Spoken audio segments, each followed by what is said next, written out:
This is LBC from Global, leading Britain's conversation with James O'Brien. 8 minutes after 10 is the time. We're going to wade straight into it. This tidal wave of horror that washed over the world at the weekend as millions more documents from the so-called Epstein Files finally saw the light of day, although some containing absolutely hideous allegations against Donald Trump disappeared almost as quickly as they appeared. Make of that what you will. Where do you begin on a morning like this?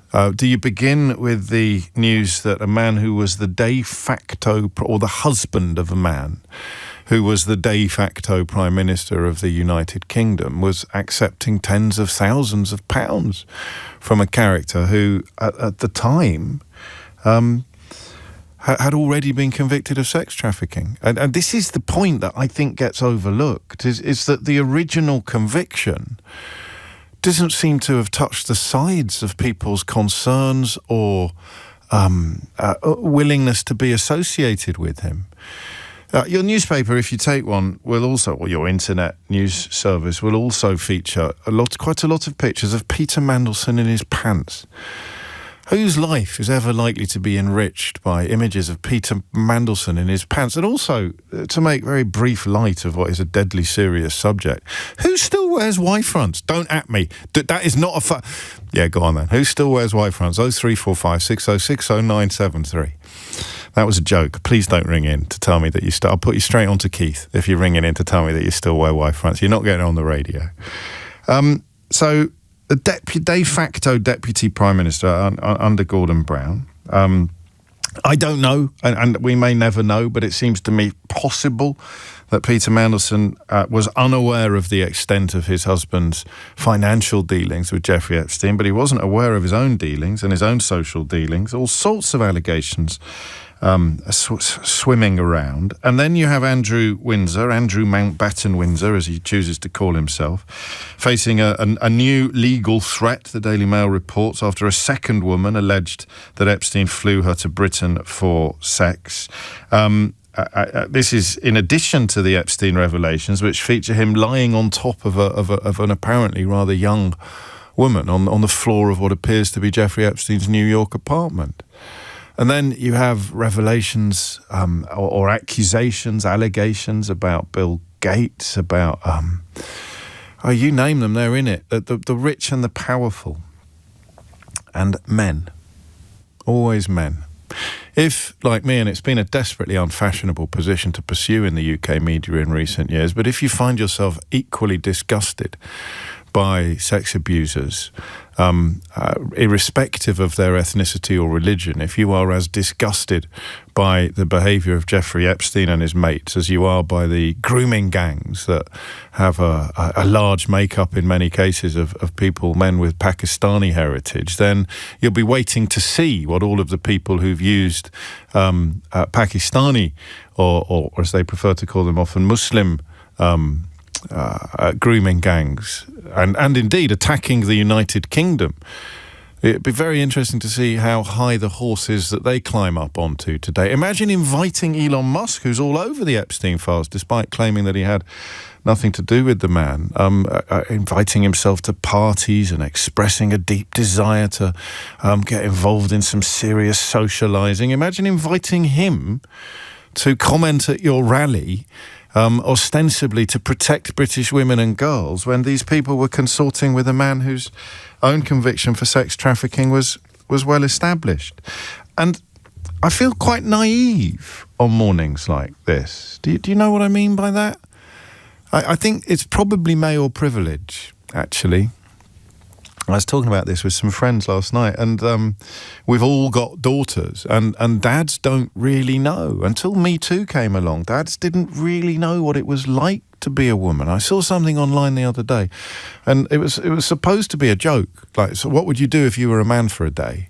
And you're supposed to make a joke about sort of, sexy things, or, I don't know, football or something. And this amazing woman, I wish I could remember who it was. You'll probably find it. She just said I'd go out at night. I'd go out on my own at night. What would you do if you were a man for the day? I'd go out on my own at night. We were talking about this last night, and all of the women around the table were like, yeah, absolutely. And the men were a little bit, Rick? Oh, yeah, of course. That took a while. Always men. Always men. And, of course, one of the only people to be held to account for these activities, a woman, Ghislaine Maxwell, was dealing essentially exclusively with men on Epstein's Island and elsewhere. So I'm thinking of naivety and venality, naive about the venality of it all. When we first talked about grooming gangs in the north of England, and unlike many people who've made an awful lot of money from pretending to care about the victims, and indeed even bringing some of the prosecution cases very close to collapse due to contempt of court. We've been covering this since Andrew Norfolk first started writing about it in the Times in 2011, and one of the earliest questions I asked must sound very naive. What's the correct word to use? One of the earliest questions I asked was about the group dynamic of it, because you know, or I know, I've always understood that individuals do terrible things, but if somebody invited you to join in, I'm going to sound pathetic now, I used to think you'd call the police. So we did it a bit, possibly looking back unfairly, focusing upon whether or not there was something in the geographical diaspora from particularly poor parts of the subcontinent that explained why, if your mate was grooming a 15-year-old girl and invited you to join in, you wouldn't phone the police, you'd actually contemplate joining in. But now we learn that you can be an extremely rich and powerful man who is grooming young girls. And when you invite your mates to join in, they don't phone the police. They hop on a plane and come to join you. Who didn't know, honestly, what Epstein was like?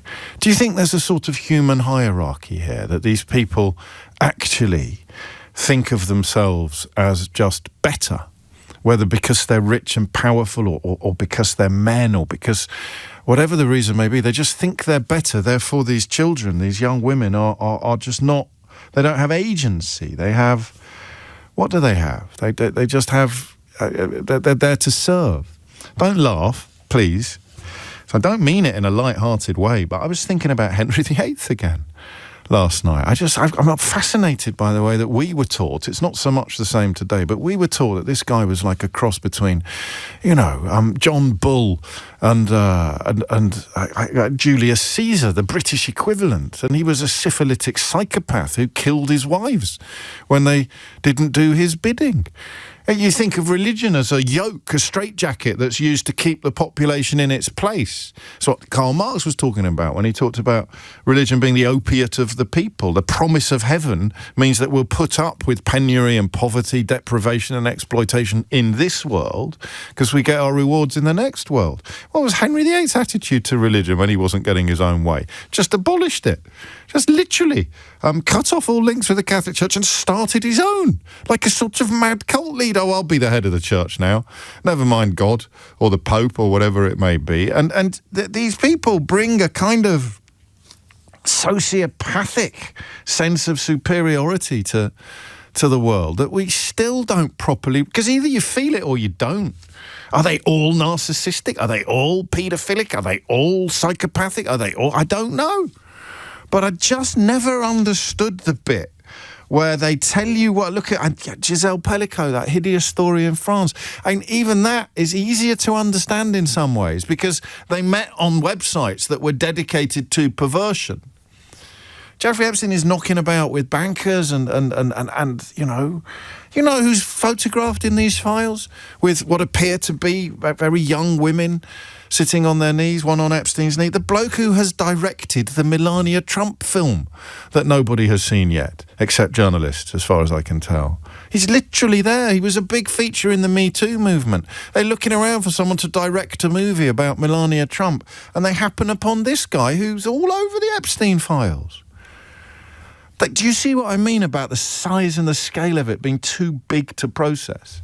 Find me one celebrity who's committed one crime and I'll find you an uninterrupted array of front pages all dedicated to it.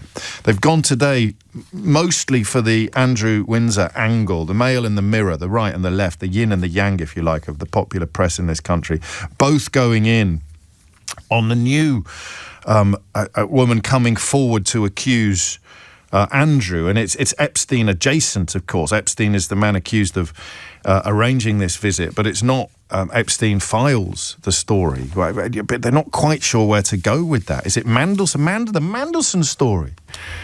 Absolutely extraordinary that a senior politician of any hue, but in this case a Labour politician, who perhaps, again, naively, you think might be a little less likely to subscribe to the notion of human hierarchy. They're supposed to believe in equality. That line he said years ago about being supremely comfortable with extremely rich people or whatever it was takes on a slightly different hue now. How naive do I sound when I say to you, do you know, I'm not sure I realised that being rich and powerful provided you with so much impunity. You know, remember when that woman in America talked about the taxes being for the little people just before she got sent to jail? I think her name was Leonora Helmsley. And I remember thinking, but surely the law, I'm such a child, such a sweet summer child, thinking, but the law applies equally to everybody. Let's look at cases in this country. You line up incredibly expensive lawyers on your defence side, and you are much more likely not to be convicted than you are if you're relying on legal aid, or if you have, the local high street solicitor punching way above their weight. It's obvious. The richer you are, the wealthier you are, the more powerful you are, the less you seem to think that normal rules, both moral and legal, should apply to you. Even like motoring offences, if you've got the money to hire anyway. I don't know how much of it you've seen. I don't know how much of it you've followed. I don't know how much of it you can bear. It is inexplicably hideous, all of it. The photographs, the allegations, the police reports that were not followed up, the incredible absence of concern for these young women, which again has parallels with the scandals that we've had in this country, because there's a sort of subtext of consent, isn't there? There's a subtext of, well, they didn't mind, they went along with it, which is what the police often said in the cases of the grooming gang scandals that we've seen in this country. So, and Fergie, as she still calls herself, Sarah Ferguson. Emails appear to show Epstein wanted her to release a statement saying he was not a pedo. Again in March of 2011. It's not a shock to me that rich and powerful people have a vocabulary of their own. And it's not rich and powerful, is it? It's rich or powerful, because Andrew Mountbatten Windsor doesn't bring wealth to the table. He brings influence and status. Epstein deals in both. He deals in money, he deals in humans, he deals in influence, and he deals in wealth and status. He's like a kind of, like a sort of Tolkien-style spider at the centre of a web that extends into almost every corner of Western society. Or at least into the almost every corner of the upper echelons of our shared societies. And I don't know what to do today, except ask you what you have been most taken by, shocked by, disgusted by. What have you... Well, hey, here's the question. It takes me a while to get there sometimes. What have you learned? 0345 60 60973. Whether you're looking at Mandelson, whether you're looking at Andrew Windsor, whether you're looking at Virginia Giuffre, bless her memory, whether you're looking at the allegations being made about Donald Trump, which he subsequently claimed somehow absolve him, that appeared and then disappeared in moments, had to triple check I hadn't been dreaming. The knowledge that the Department of Justice has said, essentially, that they're not going to release what's left, which is about the same amount as what has been released. Why not? Why can't we see everything? That's the second question. And I'll take serious, I don't want conspiracy theories, but why can't we see everything? If they can redact people, as they have done, who are vulnerable or who are victims, why can't we see everything? Why can't we see every single mention of Donald Trump, for example, in the Epstein Files? How can somebody who appears in them hundreds and hundreds of times essentially be overseeing the process of what gets released and what doesn't? I am not, as you know, a conspiracy theorist. But it does seem an extraordinary coincidence that so many members of his high command were supremely comfortable in Epstein's company. So question number one, what have you learned? 0345 6060 973. Question number two, what is the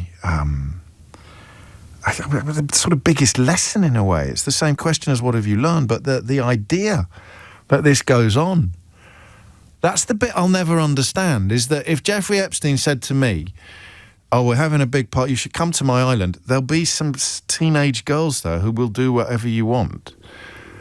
I would run in the opposite direction at 10 million miles an hour. And I would have done when I was 25, let alone 54. The confidence, is it? The knowledge that these men are going to behave in exactly the same way that he does? You might not have learned anything, of course. If you're a woman, you're less likely to be shocked by any of this than most men are. But what have you learned? Hit the numbers now, 0345 6060 973. And I think the question I'm going to ask is whether or not the scale of it, the sheer scale of this, means that justice is slipping out of reach for everybody. There's just so much of it that how on earth do you pursue or prosecute? Do you understand what I mean? That might be a bit niche. So we'll begin with what have you learned from this hideous saga? 0345 6060 973. It's 20 past 10. James O'Brien on LBC. It's 22 minutes after 10 and you're listening to James O'Brien on LBC. Where, I mean, does anyone respond to this stuff with a sort of, yep, I knew it, I knew this was going on? The idea that the extent of Epstein's network, the tentacles that reach into so many areas of the highest levels of American and British society, the royal family, the de facto deputy prime minister. There's something here that I cannot make sense of, and I don't know what it is. Do you? What is it that is so baffling about this story? It's not the right word, is it? It's like this impenetrability, this sense of shock that you have at something that is not just going on under your own nose, but is going on above your head, is going on, as I keep saying, in the highest echelons of our society. It doesn't matter what your previous opinions were about any of these people. You didn't have them pegged as characters who would be comfortable with or go along with this kind of thing. Epstein's first conviction was in 2008 in Florida, where he pleaded guilty to procuring a child for prostitution and soliciting a prostitute. Only did 13 months in a county jail. He started a sort of PR rehabilitation process almost before he'd got out of the door. But that is the point for me at which everything begins to fail to make sense. I'm going to stay friends with him. I'm going to go on holiday with him again. I'm going to keep in contact with him. He's sending money to some people, but some of these people are so rich, they will never, ever need money from him. They literally make him look poor. Elon Musk sending him messages. Hi, Jeff. I was thinking of flying down for an epic vacation. Redacted name. Told me you were planning a party. Girls. I cleared my calendar. What are the details? Thank you, good sir. That's from Elon Musk. He replies, I mean, it's all there. And that's the bit I don't, and maybe nobody does. Maybe I'm just going to sit here for an hour spluttering incomprehensibly about what is going on. Because who can tell me how this works? How do you sound somebody out for this kind of behaviour? It's just a question I asked when it was taxi drivers in Rotherham. How do you know that your mate is going to be, forgive my French, up for it? When I thought all decent people would, A, run a mile and B, call the police. How do you sound someone out? Do you make jokes about grabbing women by their genitals and then see how people respond? And if they respond in a certain way, I don't know, if they say, oh, it's locker room talk, then you think, aye, there's somebody I might be able to do disgusting business with. How do you even begin to establish who may or may not be sufficiently repulsed by what you're doing. And then at the other extreme, people who won't be able to wait to come to one of your parties. I cleared my calendar. And of course, this is happening after he'd been jailed for procuring a child for prostitution. November 2012, Elon Musk, who of course spoke to a crowd in London that was supposedly dedicated to protecting women and children from predators. In 2012, Elon Musk wrote to a man who'd been jailed for procuring a child for prostitution to ask, what day night will be the wildest party on your island?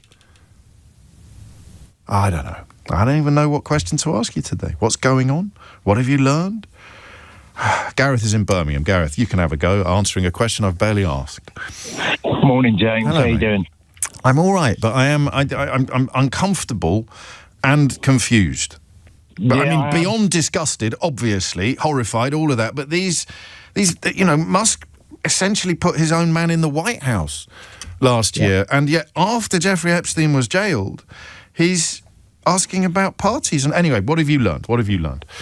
I suppose I've learned a couple of things. One is that power, if that's your need and for acquisition is power, it becomes very boring. In the same way that you can get into a particular job and after a while the job is boring and you want more. I think for powerful people like Elon Musk, for Trump, they attain the power they want and then it's a steady. They've got it. It's boring. There's nothing to acquire anymore. So you go a level further. And for Trump, he started that in his first presidency, but he had people around him to kind of keep him on the guardrails. But then he got rid of them. And in the second term, now I can do whatever I want with impunity. And I think similarly, your worry about, how do people find out that somebody will be up for coming to the island? People fish, corrupt people fish. And by that, what I mean is conversationally, they'll bring up something that's a bit inappropriate. Do you react? Do you say anything? Do you say you're aboard by what they're saying? Yeah. If you don't say anything, they'll say something a bit darker. Do you react? If you don't, that you're telling them that you're okay with what they're talking about. That's how they start to fish. Because I would say it's the same with recreational drug use. Even if it's just smoking, marijuana, someone will fish and maybe ask to find you're similarly minded, And yeah, okay, like sounding out, a sort of Just waiting to see what reaction you get. Racism, maybe as well. You'd sort of say something a bit low level, waiting to see. Yeah, misogyny, racism, all the usual things. Racist joke, anti-Semitic joke. Does everyone laugh? Does anyone feel a bit uncomfortable? No one feels uncomfortable. How much further can I take this? What can I say next? Can I shock them, or are they part of my gang? I like this analysis. I mean, like is an odd word to use, but you know what I mean. What about this thing I can't get past? The 2008 conviction, and this, it's after that conviction that people like Mandelson and Andrew Windsor and almost all the rest of them are still consorting. How did that? Here's a question. I don't know if anyone can answer this, but you can go first. How did that conviction not shut him down forever? I think because power and money. That could outweigh everything. That was enough to get him off, get the sentence turned into a more lenient sentence, make arrangements with Howard Lutnick, get deals here and there. There are other people who want favours who you might be helpful to in the future. I think that's what it's all about. And the stuff that we the stuff that was not that hasn't been released, you can't really blame anybody for speculating.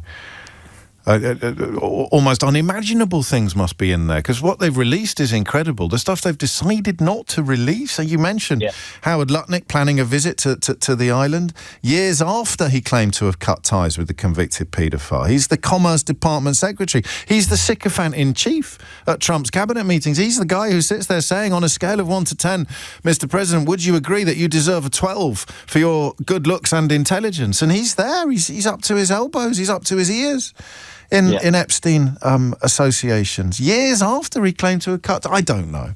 Do we sound naive? Do I sound naive? Are you sitting there thinking, oh, bless him? But does he not realise this is why he keeps thinking about Henry VIII, because men have been behaving in this way throughout the ages?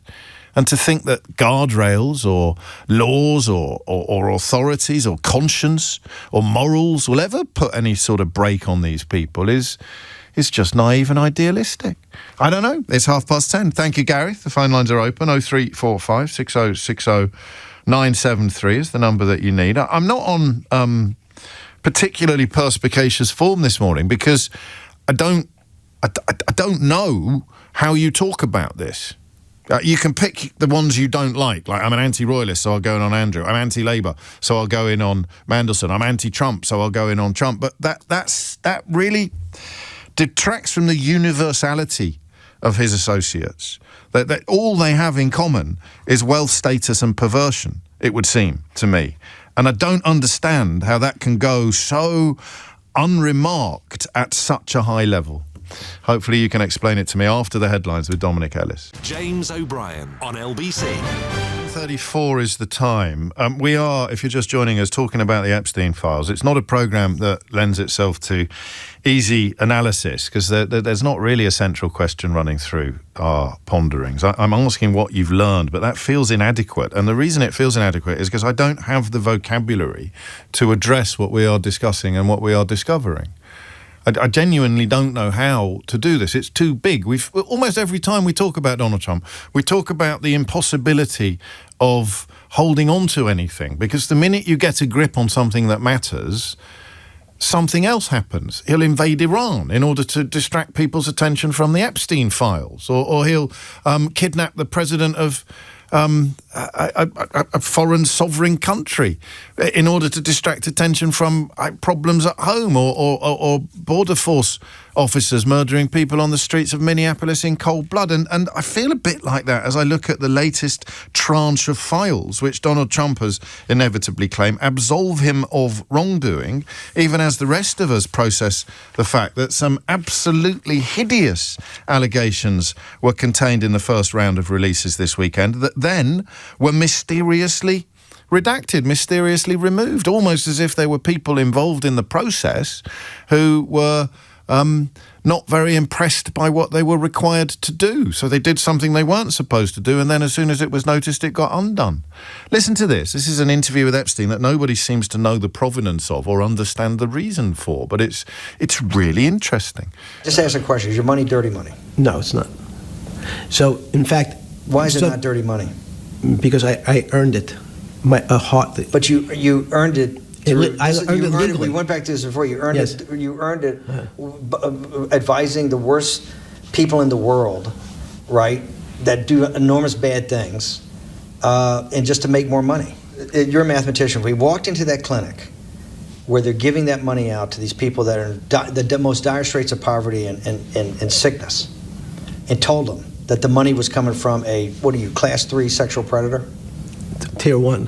What's tier 1's the highest and worst? No, I'm the lowest. I'm the lowest. You're the lowest. Okay, tier 1, you're the lowest. But a criminal. Yes. That the money came from them. What percentage of people do you estimate? I understand you don't like probabilities. Do you estimate would say, I don't care, I want the money for my children? I would say everyone said, I want the money for my children. Did they know where the money came from?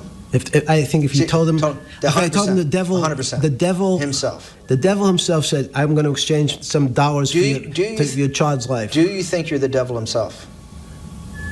No, but I do have a good mirror.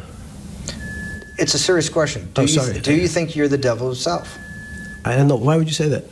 Because you have all the attributes. You're incredibly smart. You remember, the devil is somebody knows. Smart? The devil's brilliant. You read Milton's Paradise Lost. No, the devil scares me. Weird. Nobody knows why it was done. Nobody knows where it comes from. You keep waiting for someone to say, oh, it's a 60 Minutes from 2009 just after, or 2010 just after he got out of jail. Is it posthumous? Has he recorded it for posterity? Is it some sort of weird... I genuinely don't know. But there it is. There's a sort of knowledge of what he is and what he does. And I can't get past the conviction in 2008 for procuring a child for prostitution, a deal. So normally when deals are done, that there are worse accusations that go by the by, and everybody carried on being friends with him. That's the bit. Can you explain that to me? I'm conscious that we haven't heard a female voice yet. That's often the way on radio phone-in programmes. Happily, not so much this one. But I really want to hear a woman's answer to or female answers to the question of, what have you learned from this? What are you taking away from the knowledge that many of the most powerful men in the world were supremely comfortable in the company of a paedophile? Were supremely comfortable in the company of a man who had pleaded guilty for procuring a child for prostitution. And an awful lot of these people, the sort of worst of them, have been at great pains recently to portray the United Kingdom as some sort of paradise for perverts and paedophiles. What is it? I mean, is it as simple as saying that if you don't want to get into trouble in elements of British society and the British media for being a paedophile, just make sure you're rich and white and not brown? I mean, is that it? Where's little Tommy Ten Names at the moment? What's he got to say about Elon Musk wanting to go partying with a bloke who had been convicted, who had pleaded guilty to procuring a child for prostitution? Can't get past these things. 0345 6060973 is the number that you need. Peter Mandelson. Bill Gates is in there. All of the names. There's so many members of Trump's administration. And yet, just a sense that it doesn't matter enough, and I don't understand why. Neil's in Nottingham. Neil, what would you like to say? Hi, James. I think in terms of my main comment, I'd separate it out from the, if you like, the web of, let's say, rich men and influential men, because I can, on one level, understand Epstein's desire, if you like, to cast his net as widely as possible and incorporate people into it. The thing it says to me, though, is it just underlines in treble, if not quadruple, just how low American democracy has now sunk to. Why do you say that? Because of everything that's going on around these revelations? Because it's almost... Because this stuff has been going on since, I mean, yes, for as long as humanity's been around. Which is why I said, from the point of view of somebody, if you like, wanting to cultivate a network of rich and powerful and influential people. It's Steve Bannon conducting that. Steve Bannon is conducting that interview. I should have mentioned that, but nobody knows why, is the point that I'm making. And Steve Bannon, of course, this is long after the conviction for soliciting a child for prostitution was being feted all over the place and propelling Donald Trump into the White House. You can't. It's too big, isn't it, Neil? It's too big to get a proper bead on or to get a handle on. Yeah, well, yes, on one level it is, but it still comes back, to my mind, to this point that it just shows how absolutely low and how perverted American democracy now is. If you cast your mind back to 2016 in this country, when that original tape came to public about the grabbing and all the rest of it, everyone in this country, I think, at that stage took a sharp intake of breath and thought, that's it, it's over. But it wasn't, and it's continued in a similar vein. It's just got worse and worse and worse on every single level. That our whole frame of reference has shifted to the extent now that we can now have a situation where an American president implicated in this, never mind, if you like, which bits he may and may not have done and all the rest of it, the thought that an American president would still be in power in this situation is now normalised. I mean, in the UK, if you like, bad as we are and much as we can criticise elements, the fact of the matter is Prince Andrew is no longer Prince Andrew, and Peter Mandelson has had to resign yet again. Yeah. But that compared to America, if you like, is nothing. That's in the UK. Boris had to resign, well, for lots of reasons, but let's say COVID parties were they're all very quiet, aren't they? The Donald Trump cheerleaders in the UK media. Nothing. They're not even first tier. Well, you say. I mean, we don't know that. And what if? I mean, God forbid, Andrew had actually been king.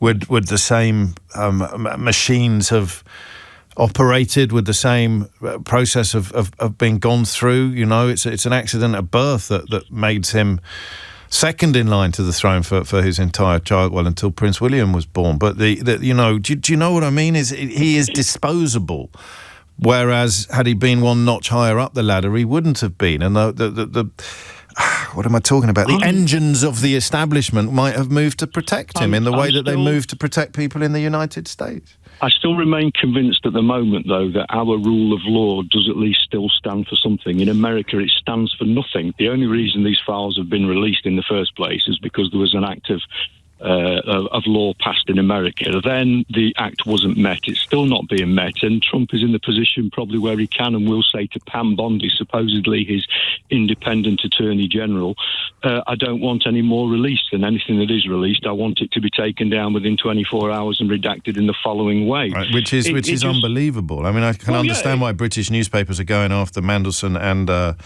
Andrew Windsor, but I read one newspaper that essentially just repeated Donald Trump's claims that he'd been absolved of all wrongdoing without referencing the allegations that involved an awful lot of alleged wrongdoing. 50% of the Epstein files have still to be released, which means they're simply not complying with the law. Robert Garcia is a Democratic ranking member on the House Oversight Committee, and he said Donald Trump and his Department of Justice have now made it clear that they intend to withhold roughly 50% of the Epstein files while claiming to have fully complied with the law. This is outrageous and incredibly concerning. The Oversight Committee subpoena directs Pam Bondi to release all the files to the committee while protecting survivors, and nobody is even pretending that they've done that. This is, I think, what you're speaking to when you say the decline, the measurable, the visible decline of what we would once have described as American democracy.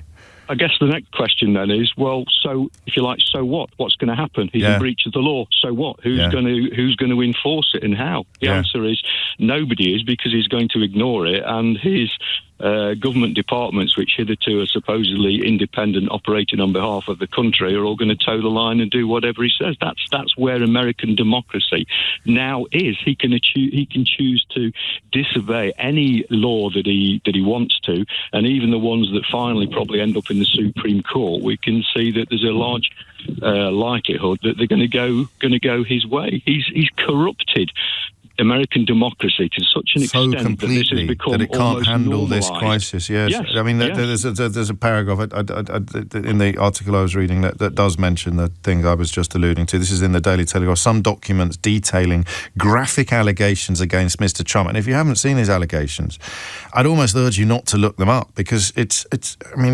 unbelievably hideous. They were released before being briefly removed from the DOJ website later on Friday. I thank you, Neil, rising to the challenge there of just trying to say something substantive about something that seems to me to be... how can something so enormous be so hard to pin down?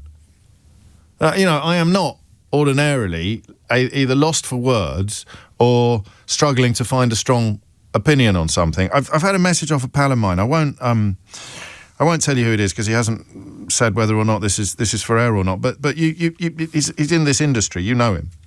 Mate, I feel utterly confused and lost by the events of the last few days. The Trump excerpts that I've read made me sick to the pit of my stomach.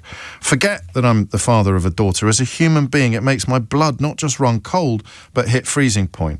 Yet I feel like I'm living in a parallel universe where the British media has rightly gone in very hard on Andrew and Mandelson. Yet I see precious little coverage of the leader of the free world, who is up to his ears in appalling allegations that should make any man or woman with a shred of decency running through their veins beyond appalled. And yet so many appear unmoved.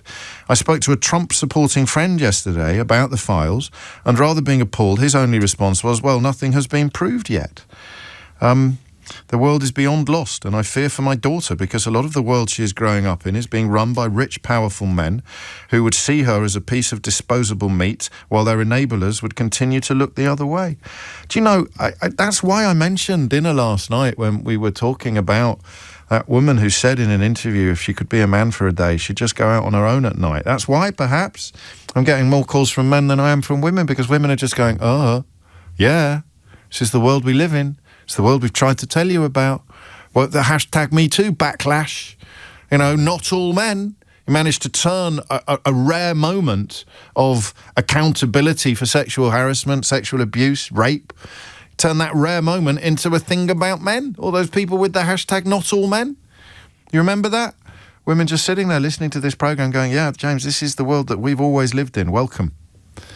Welcome to your brief little window on what the reality is. I don't know.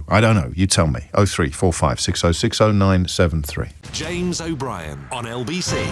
It's 10:51, and I think I may have finally happened upon the source of my feelings this morning as we continue to work our way through the so-called Epstein Files. There's part of me that wonders how anybody anywhere could be talking about anything else.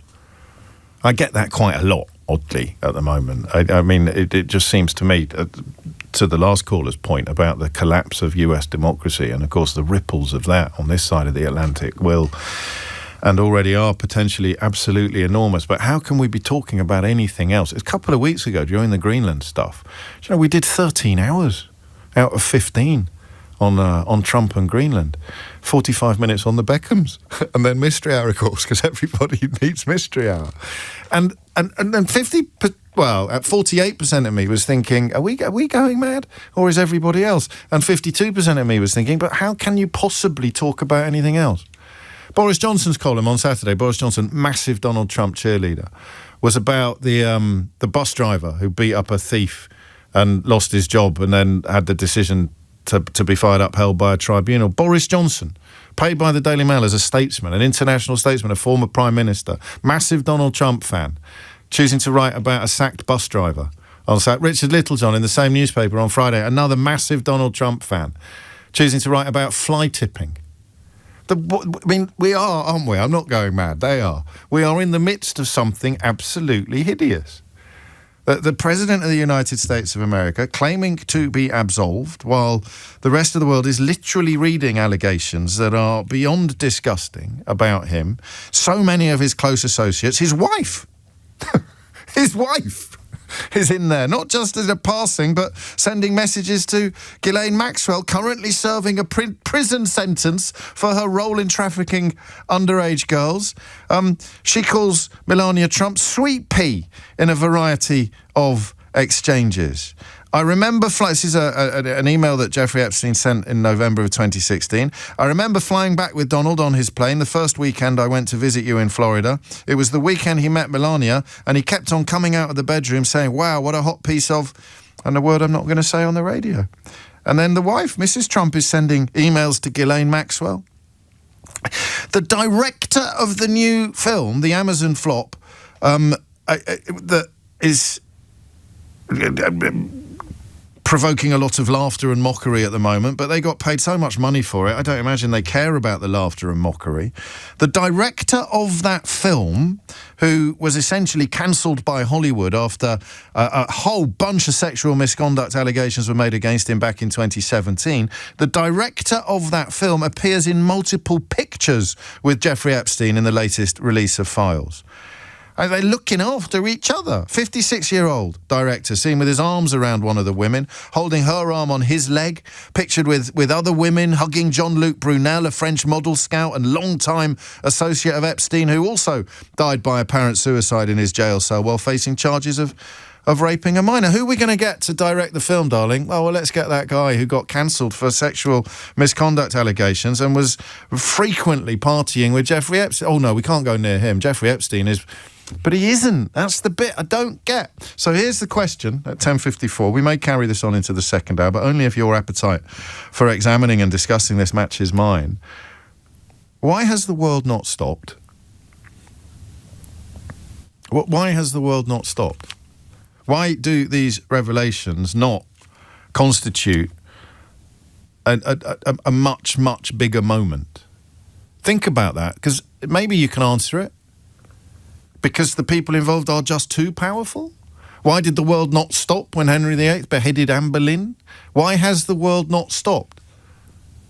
How can it be that, everybody who sits in the Oval Office buttering up Donald Trump with ludicrous sycophancy and the death of traditional journalism are also old mates of a convicted paedophile? And they stayed friends after he was jailed for procuring a child for prostitution. I'm not going mad, am I? The world should have stopped. All of the things we consider to be true, whether we're discussing grooming gangs in the north of England, or whether we're discussing historic allegations, or whether we're discussing the Catholic Church or public schools, all of the things that we consider to be true should by rights have contributed to a process that sees this as the biggest story of our age. I mean, it would have been big enough if Donald Trump and his mates hadn't ended up in the White House, if Elon Musk hadn't ended up as the sort of right hand of the president and bought a social media platform in order to shut down honesty and critiques and truth to power and replace it instead with racism and white supremacy. Because you can't separate the two. I'm haunted by Mike in Greenwich's call a couple of weeks ago, Mike, a former US diplomat, just explaining it's all about the racism, the misogyny and the climate change denial. Everything that Trump stands for and represents is racism, misogyny and climate change denial. The misogyny may be too mild a word to describe what we're discussing today. But it's there, isn't it? You can only really engage in behaviour like this if you hate women. You hate them. Even as you profess to love them, you actually hate. You can't but treat women like this unless you hate them. So the misogyny's there. Why has the world not stopped? Laurie's in Finsbury Park. Laurie, what would you like to say? Hello, how are you? I'm very well. Well, I mean, relatively speaking. So what I was calling to say is I wanted to zoom in on something that you said a few minutes earlier when you brought up Henry VIII. Yeah. And you said that maybe are women surprised by this? Is this on some level what men are like? And that made my hair stand on, because that is a sentiment that I've heard again and again over years of researching this, talking to hundreds and hundreds of men about this. And that, I think, that suspicion, which is very, very natural, it runs sort of subcutaneous under all these assumptions, the idea that maybe this is just, there's something in men that does this. That is the point. The point is to create a sort of complicity, to make men of whatever social standing feel that they have more in common with the monsters who are doing this than they do with the victims. And actually, most men in the world have more in common with the victims of Epstein and Musk and Donald Trump than they do with the perpetrators. Just for legal reasons, Trump is the focus of allegations, and Musk is not accused of anything other than wanting to party with Jeffrey Epstein on his island. So I understand what you're saying, but we do need to be careful. Of course. But yeah, what I'm saying is I understand what you're saying. Is that deliberate then? Because I sit here, first of all, taking the mickey out of men who signed up for the not all men thing. And then as soon as you started down this conversation, down this point, I found myself thinking, but I know I'm not like that. But this is what you were addressing. It's why, for once, it's a good job I stayed quiet and let you make your point. Is it deliberate? I mean, is it part of the process of almost gaslighting populations to make men think that this is how men behave when it isn't? I think complicity is an incredibly powerful political tool. And you saw that with Me Too. You saw that around Harvey Weinstein. Yes. And you see that with this, I think, complicity, the idea that you give people something in common, something to defend, an idea, and it's shame. It's complicity and it's shame. And but you also brought up that awful quote just before the 2016 election, you grab them by whatever you like. But actually the bit of that quote that people miss out now, the bit that shocked everyone, was when you're a star, they let you do it. And and I think the world at that point divided into people who thought, people who thought that, there's no way he could possibly get elected now, and people who voted for him, not despite it, but because of it. Yeah. People who heard that and thought, well, that's the kind of guy we want. That's the kind of guy I'd like to have something in common with. That's what power is. You can do whatever you want, and you'll never be held accountable. I think that's what it's about. Why do women vote for him? There have always been women who have sided with patriarchy and voted for power and picked power above solidarity with other women. Sometimes, that's the safe thing to do. Sometimes That's sometimes that's what seems sensible. And there are right-wing women right now. There have been women involved in every far-right movement in history. That doesn't mean that it's not a tool of patriarchy. You see what I mean? So I do see what you mean. And briefly, because I'm going to be late for the news, and I don't think I'm going to apologise for this question, but it might be a little bit glib. Why has the world not stopped? I think the world has not stopped because we're still deciding whether or not this is a moral event horizon. There is an idea out there that some men are simply too big to fail. Yeah. And I think culture is deciding, again, like whether or not a bank is too big to fail. Can we take the hit? Wow. That's brilliant. Where can people read more of your work? Oh, I'm on Substack at the moment, sorry. Okay, no, that's all right. Do you want to push people in that direction? Or not? You don't have to. No, thank you, sorry. Okay, I'd like to. Will you stay on the line and tell Johnny so that I can read more of it as well? I don't know that any man has ever turned down the opportunity to have a free boost of their thoughts and works on this programme. Make of that what you will, Laurie. And I hope you don't mind me pointing it out, but you're obviously brilliant. I mean, that was an insight of extraordinary power, just that we're waiting to see whether or not it's an event horizon. And if it isn't, what do? We just... It's why that point, unfair though it is on King Charles, of course, if Andrew had not been the spare, if he'd been the heir, would this have happened? Would the machinery of the establishment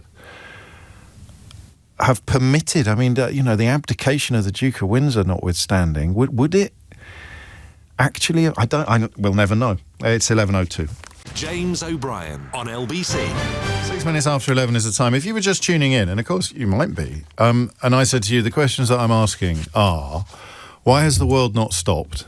And what is the one thing you can't get past? Would you know immediately what subject we were talking about, what subject we were addressing?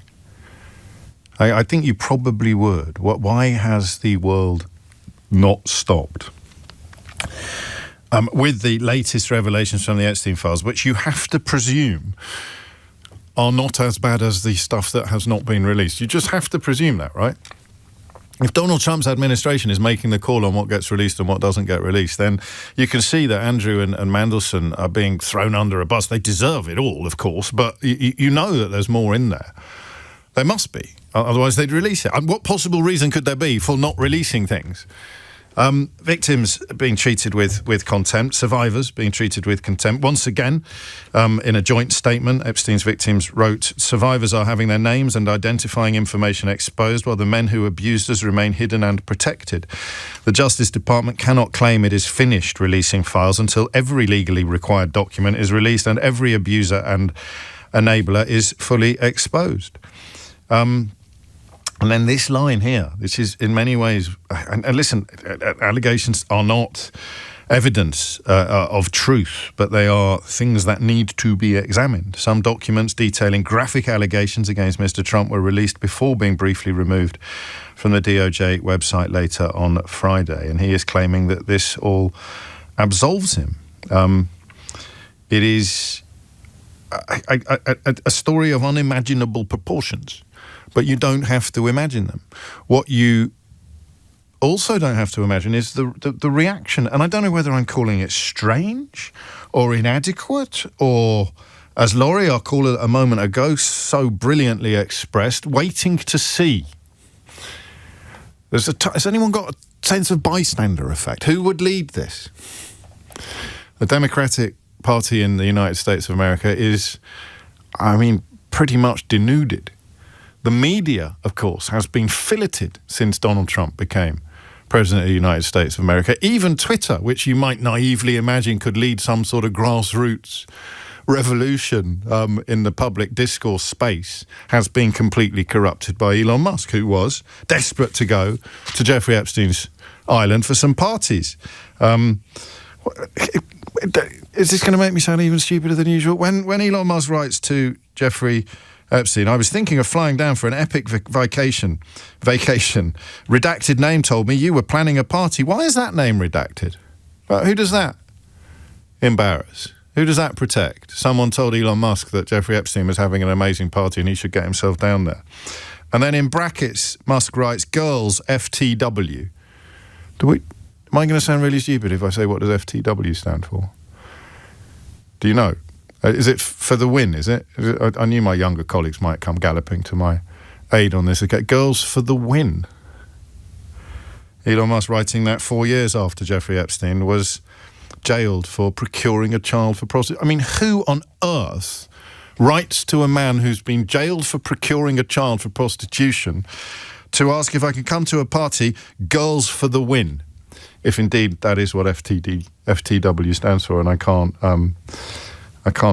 think of anything else. I cleared my calendar, he writes, to the man who had previously been jailed for procuring a child for prostitution. What are the details? Thank you, good sir. Anyway, here he is, Tommy 10 Names' his rally, explaining why this country has a real problem with paedophiles and abuse of young women and girls. Hello?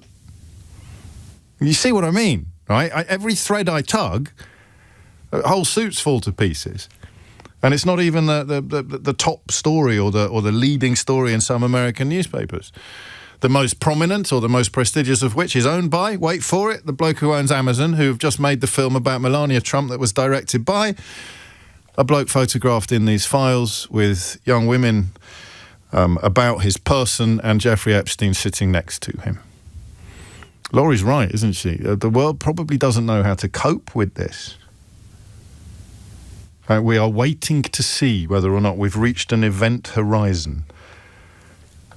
A morality event horizon, a point at which a decision is taken to flush out the Augean stables of everything Jeffrey Epstein represents, up to and including the current president of the United States of America. It's not going to happen, is it? It's not going to happen. So, why has the world not stopped? And what's the bit of it you can't get past? I can't get past that conviction. I can't get past the fact that it doesn't appear to have held him back in any way, shape or form. Sarah Ferguson's still writing to him. People still taking money from him. After the first conviction, where he pleaded guilty to procuring a child for prostitution and soliciting a prostitute. The plea deal at the time was controversial, but they were still queuing up to pay homage at his court. Natalie's in Taunton. Natalie, sorry, I went off on one there. What would you like to say? Hello. Couple of things. First of all, I've been listening since this whole thing started at 10, and you've been talking about you've got daughters, and you've talked to other men who've got daughters. I'd like to point out that you're also a brother, you're also a son. Yeah, I didn't go. Nephew. I do know that. I was just relaying a conversation literally that we had last night but about. I think it's a very I have common wives. thing. Yes, of course, yeah, but I haven't done that today. Thing. No, but I'm just saying, we're all, Of course. Anyway, that to one side. I think one of the reasons why you haven't, what I said originally to the producer, was the reason you haven't had many women calling is that none of us are surprised. And it's not news. It's just something that's happening and happened. And I think it also ties in a little bit with the adolescence programme. Go on, tell me more.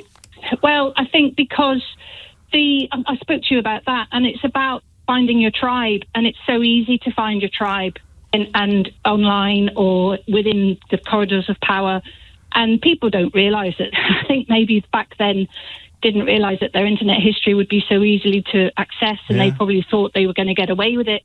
And technology has moved on now, so people can be traced wherever they are, and they're getting clever and clever to hide their tracks. But there's also somebody else more clever who can find them. And I think within that little pocket, they find their own little gang, and they just encourage each other. I mean, possibly there are two things here, but possibly it will be male privilege speaking when I wonder about this. So I can understand you not being surprised by what men do. Okay. But are you not shocked by the reaction or the absence of reaction? Well, I'll give you a little of an anecdote. My daughter is currently visiting London. She went out with her couple of lady friends yesterday, and she got kicked in the street by a complete stranger. And so, why? It's not obviously. No, I'm talking about the sort of engines of society. I said I'm not surprised by what men do, but surprised by the fact that much smaller offences by different people, including men, would have received very, very different, much more severe and serious treatment than this is receiving. That's the bit I can't quite compute, is the way the story feels. Yeah. I mean, I think because, interestingly enough, I was listening to the Rest is Politics podcast this morning, talking to a chap who used to work in Russia. I can't remember his name.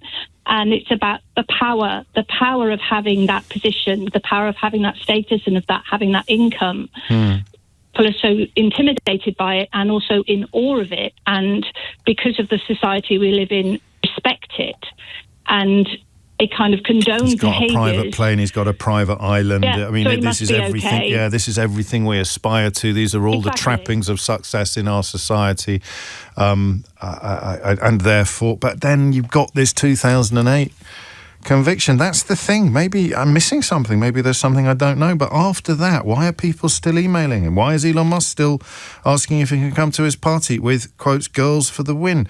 I mean, what would you do if someone you knew, and Natalie, talking about wives and daughters and sisters and nieces, what about your brothers and your sons and your husbands and your boyfriends and your partners? What would you do if one of them wrote to a guy who'd been jailed for soliciting a child for prostitution and said, "Oh, can I come to your next party? Girls for the win." There you go.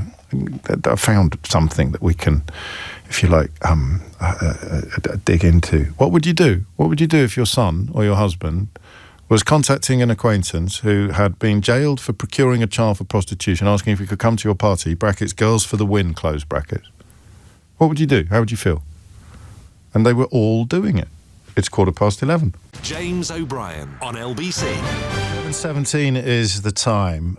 This is, well, very thought-provoking, very clever, I think, from Alan. In a sexually dimorphic species, extreme male power plus secrecy and weak constraint reliably generate sexual exploitation unless actively countered. That explains why allegations of impunity are not intrinsically surprising. I flatter myself this may be importantly relevant. Flatter yourself away, Alan, who sent me that message via Blue Sky. It is... I mean, it's so Trumpish for me, this conversation, because if it had landed if it had gone off like a bomb in the middle of our lives, in full, and we've still only seen half of it, would the reaction have been different? Would the world have stopped? Would you be looking at evidence that the most wealthy, powerful, high-status men on the planet so many of them were part of a paedophile's web? And you think about the Catholic Church, you think about schools, you think about various organisations over the years. I met Alexis J the other night, Baroness Alexis J, and her child sexual abuse inquiry, the majority of which his recommendations are yet to be enacted, although I gather the current government is behaving rather more responsibly than the last one. You think of the people queuing up to express horror and outrage at hideous crimes committed by brown men who've said absolutely nothing about these hideous crimes, in some cases actually and in some cases allegedly committed by very rich white men, very powerful white men. And you know that racism and misogyny go hand in hand because we never tire of pointing it out. But you can have all of the intellectual weaponry available and still not feel adequate to the task. As a man, feel adequate to the task of working out what's going on here. And that's the question I can't get past. Why has the world not stopped?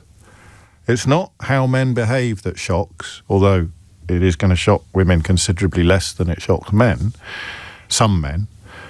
It's the absence of reaction. It's the looking the other way. It's the, oh, well, let's write a column about a bus driver who got sacked for beating up a thief, or let's write a column about, I don't know, fly tipping, which the two best paid columnists on the Daily Mail both did at the end of last week. I suppose in their defence, that this stuff emerged subsequently, but the idea that you wouldn't be writing about Donald Trump at this point in the historical cycle is absolutely extraordinary. Absolutely extraordinary. Do you know what else is interesting? And I don't think you can separate the two. It was the Brexit anniversary this weekend. Did you see any celebrations anywhere? I'm pretty sure that when it actually happened on January the 31st of was it 2020? I'm pretty sure that everyone was telling me it was going to be a big celebration. It was going to be an annual party. The Daily Express would be handing out bunting. Everybody would be going along for a massive party. It's going to be Liberation Day. Does someone remember? Did I dream that? Did I dream it's Liberation Day? Nigel Farage probably doing the hokey cokey down the Mall or whatever it would be. It was going to be a massive celebration. That was only 6 years ago. 6 years ago. It was going to be huge, going to be massive. Same people who were telling you Donald Trump was going to be incredible are now writing about fly tipping and sack bus drivers. And the same people that told you Brexit was going to be brilliant are marking the anniversary of Brexit Day, Liberation Day, by writing about, you guessed it, fly tipping and sack bus drivers. Why is it not there? Not there. 11:21 is the time. Ellie is in Kilburn. Ellie, what would you like to say? Oh, hi, James. Hello. Firstly, I'd like to thank you for carrying this over the hour, because I think you've obviously heard a lot of the women who phoned in are really important and articulate things to say. But I think I know I tend to wait to hear what has been said by others before I decide what to contribute. So I think it's really important that you give extra space to this issue. Good. I'm glad. Yes. Well, I'm not going to say thank you because it only works if people like you pop up to contribute. But it seemed to make sense to me, anyway. The thing I wanted to address really was this idea that he was convicted in 2008, and then people continued to be his friends. So there is a very interesting documentary about Epstein, and it does highlight that this behaviour is alleged to have happened for decades prior to the 2008 police intervention. I mean, he was given extremely low-grade incarceration. He was allowed to go home every evening. During the day and go back in the evening or something like that. I mean, it was extremely low grade, and he agreed to it on the condition that everything else that ever came his way in terms of accusation would be dismissed. So this was a way for him to minimise his behaviour, even though all of the people who knew him knew that this was his behaviour, and that he was targeting extremely vulnerable young girls who were poorly educated, broken homes, already in trouble with the law, very much like the situation we have with the rape gangs in this country. And he also ran this kind of Ponzi scheme. He paid the young girls to come to his house to do massage, which started off genuinely as massage. And Ghislaine Maxwell's role in this was as a supporter, comforter. There's a woman here in the same room. Nothing bad's going to happen. And this was the beginning of the process of the grooming that escalated and escalated and escalated. And the reason the people that are his friends now were his friends until his death continued his friendship was because this very shady deal that was struck between men, police officers, and Epstein and his lawyers, prosecutors, whatever. Because he could point to that and say, look how gently they've treated me. She was only a little bit underage. It was a misunderstanding. She's a bit of a crazy girl, but I've agreed to it because of this. And on top of that, the guys who knew his behaviour. Elon Musk, for example, seems to have known his behaviour, the parties and the girls and whatnot. They wanted to continue the behaviour themselves, and Epstein was their doorway into that world. So there's a double whammy here. It's not really serious. They're all a bit damaged girls anyway. We're giving them some money, and on top of that, the undercurrent of we want this behaviour. This guy's legitimising our behaviour, procuring girls, allowing this behaviour to continue. And it's a little bit of a boys' club, frankly. You know, we all know who the others are. Epstein was unbelievably... I have no idea why he kept such records, why he kept so much information, other than that he was perhaps black. I mean, he's dead now, so I can't slander him, but Was he blackmailing people? Well, he had leverage. He didn't need to blackmail people, did he? I mean, we may never know, but it is extraordinary that half of the files are still yet to be released. But the leverage is huge. Mm-hmm. He was obviously a frequent photographer. There's lots of pictorial evidence of people. We've got photographs of Andrew Windsor lying on top of a young woman. We don't know what age she is, but we do know that another young woman has come forward this weekend to allege that she was flown to this country for sex by Epstein. And it's funny, the more we talk about it, the less discombobulated I feel, but I'm still not close to any solidifying of a position, because I can't quite go to that place where we just say, yes, of course this happened. Because I'm like, well, of course it shouldn't, and that's pathetic, but that's where I am at the moment. I mean, I understand that, James, and I salute you for it. And of course, it's not all men. Of course, it's not all men. But unfortunately, scratch the surface of very nice, polite people, and you'll find some really dark. You know, I'm looking at that sort of hat trick to explain everything, the racism, the misogyny, and then somewhat oddly, but the more you think about it, the more it makes sense, that the climate change denial. And when you look at the misogyny, you go back to those comments about grabbing women. And as I think it was Laurie that reminded us to saying, when you're a star, you can do anything you want. And then I'm thinking, and that being a fork in the road. And then I'm thinking to there are good people on both sides comment, which signed with that was the racism being let out of the bag. There are good people on both sides when one side was Nazis and the other side was people being killed by Nazis. And Donald Trump came out and said there are good people on both sides. So those two things are almost like, I don't know what they are, but those are the codes that leave people with a choice between staying on board or getting off. And of course what they're trying to work out is how many people will stay on board. So the line about shooting someone on Fifth Avenue and not losing a single vote, that's almost a red herring. That's almost a distraction. The key moments were good people on both sides and grabbing women by the genitals.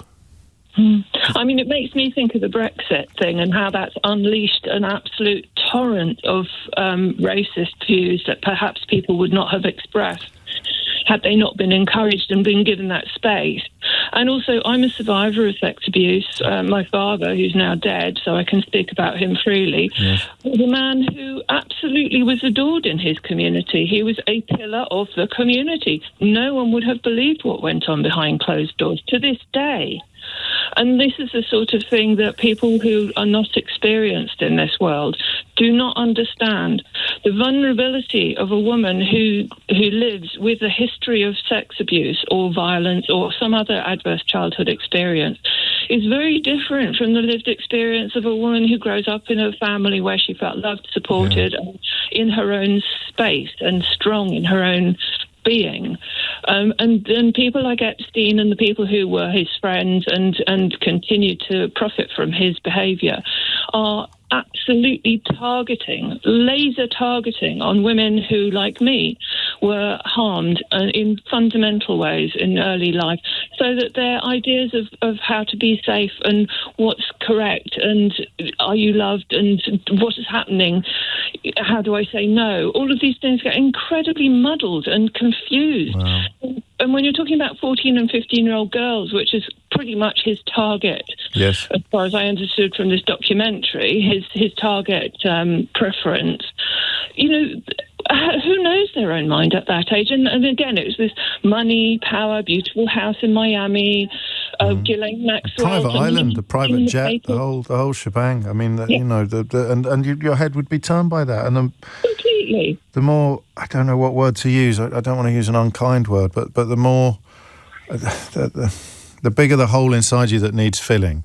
Yeah. The more susceptible you will be to the trinkets and the baubles and the pretense of concern or the pretense of love, or the pretense of interest. Yeah, and this Ponzi scheme that he set up amongst these young women, where he would say, oh, well, if you don't want to do this anymore, you bring me 2 or 3 other girls and I'll pay you for bringing them in and they'll get paid as well, and so everyone's a winner. Yes. So he was building a pyramid of young, vulnerable girls, all of whom knew if they went to the police they wouldn't be believed because they were coming from the wrong side of the tracks, or their parents were in trouble with the law anyway, or they had drug and alcohol problems. Again, exactly what happened in the north of England and the rape gangs all around the country, actually. But, let's focus on the north. It's women know this stuff. Even if you haven't experienced, women live with this stuff, because that's the extreme end. And the less extreme end is this poor woman whose daughter came to London and she was kicked in the street. Women are not valued. Women are seen as something other by an enormous number of men.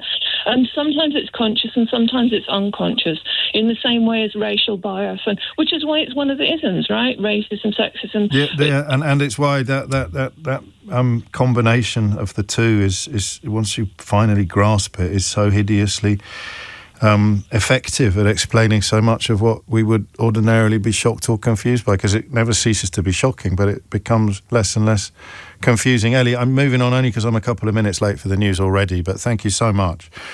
I mean, amazing calls. And it's not over yet. Dominic Ellis has your headlines. James O'Brien on LBC. It is 11:35. It might seem a little bit inappropriate, but we have a really interesting Idiot's Corner for you. It's from Matthew, although he uses different names sometimes when he contacts LBC, which is always interesting. He writes, "Oh my God, how has Epstein got anything to do with Brexit?" And no checking by James, poor journalist, from Matt, who's in Welling.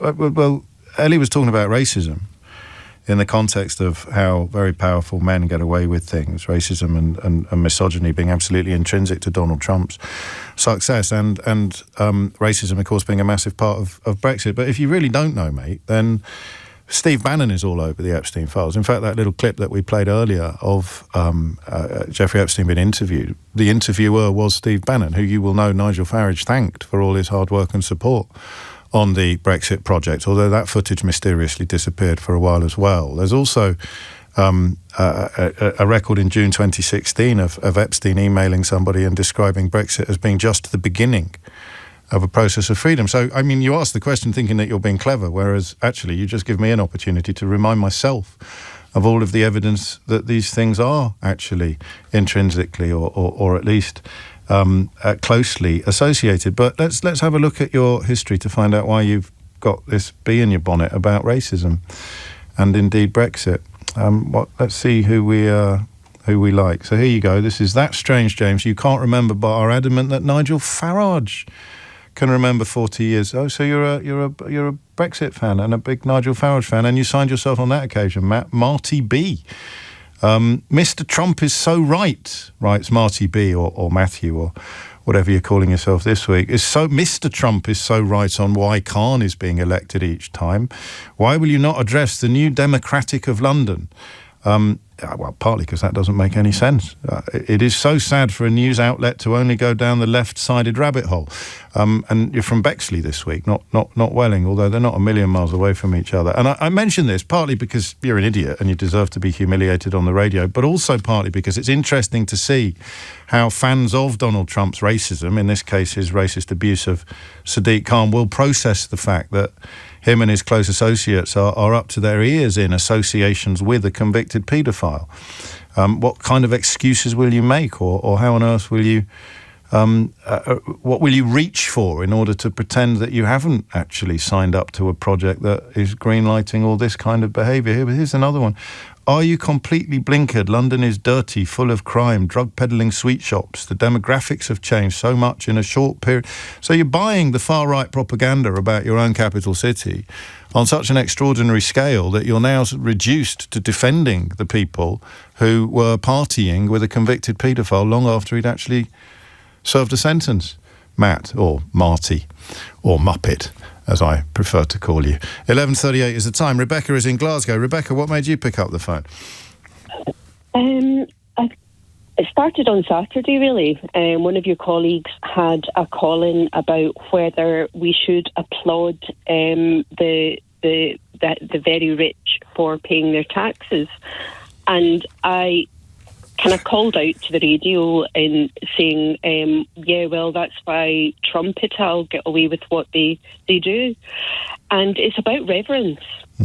And I think that, we like to think that we're modern and we've come a long way in life, but we really haven't, because we're still living with centuries-old conditioning. Why do you think I keep wanging on about Henry VIII? This is, even back to Henry VIII's time, our betters can do whatever they like in life, and that's just the way it is.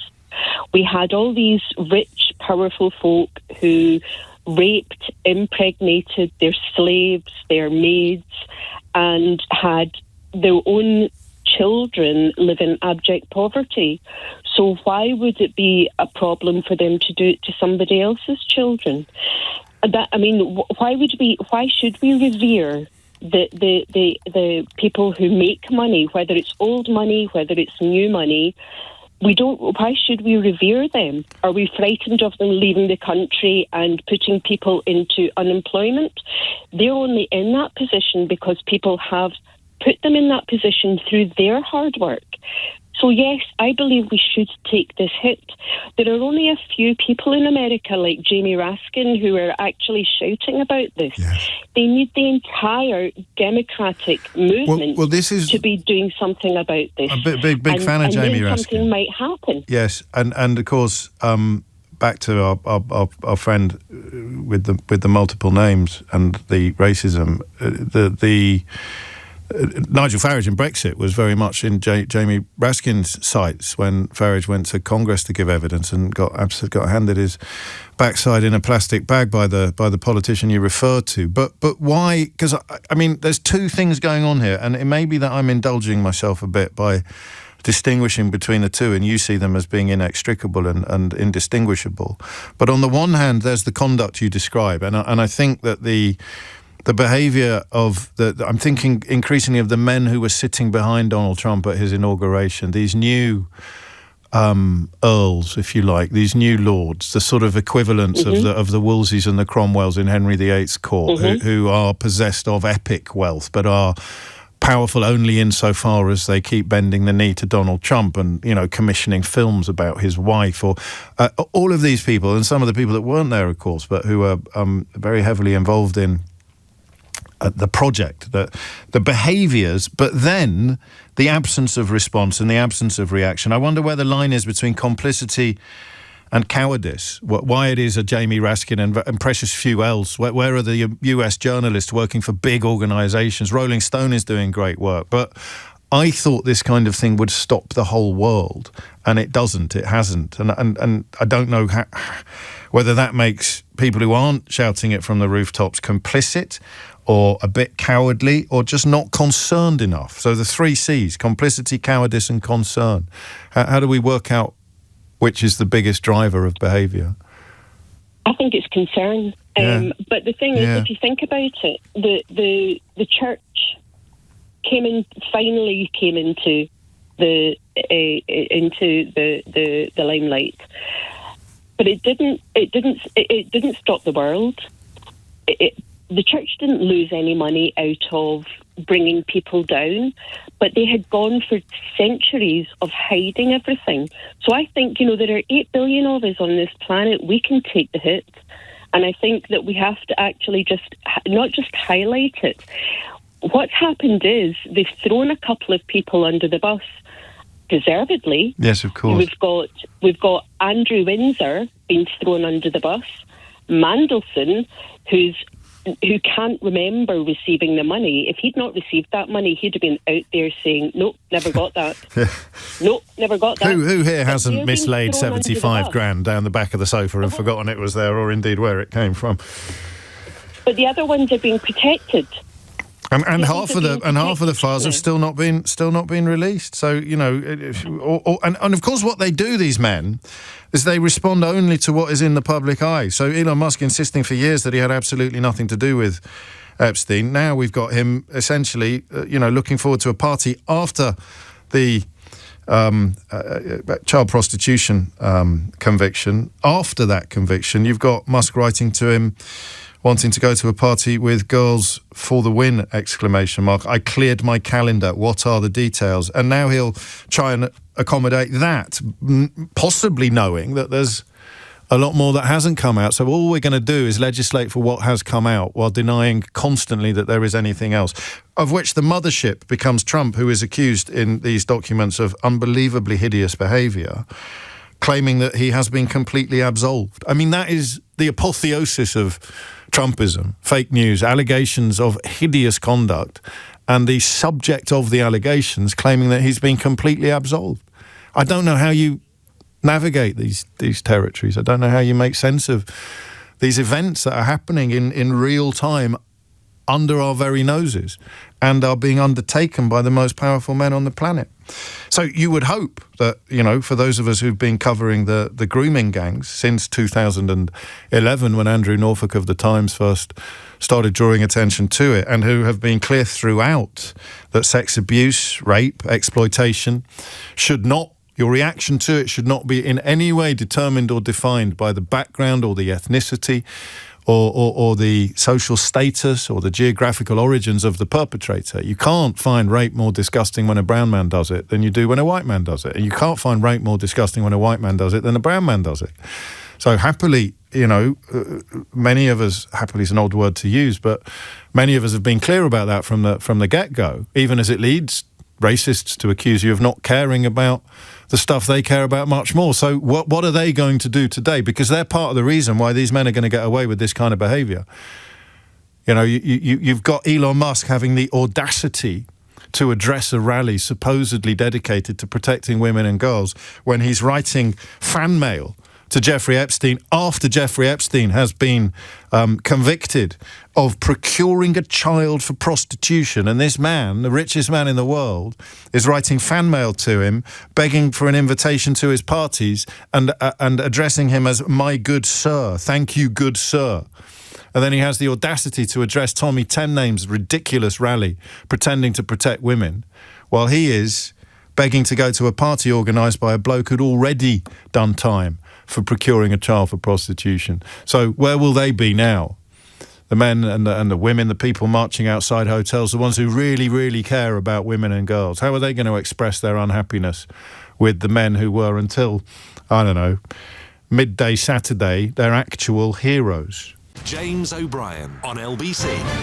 7:49 is the time. I'm just looking at the Elon Musk stuff that is here, and remember, he upset the king, didn't he, Elon Musk, albeit he appears to have tried to get back into Trump's favours. But Elon Musk posted something about dropping a bomb, huge bombshell. Donald Trump is in the Epstein Files. Had he forgotten that he was begging to be invited to parties, one of which, according to Epstein himself, would be full of people who were, and I quote, "no one over 25 and all very cute."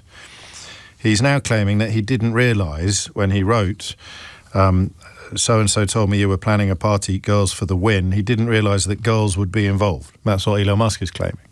You think you can exaggerate the, what would you call it, the moral corruption of these people? But he thinks he can get away with it now. And part of the reason why they think they can get away with it is they keep buying all the things where you might actually be able to point out that they shouldn't get away with it.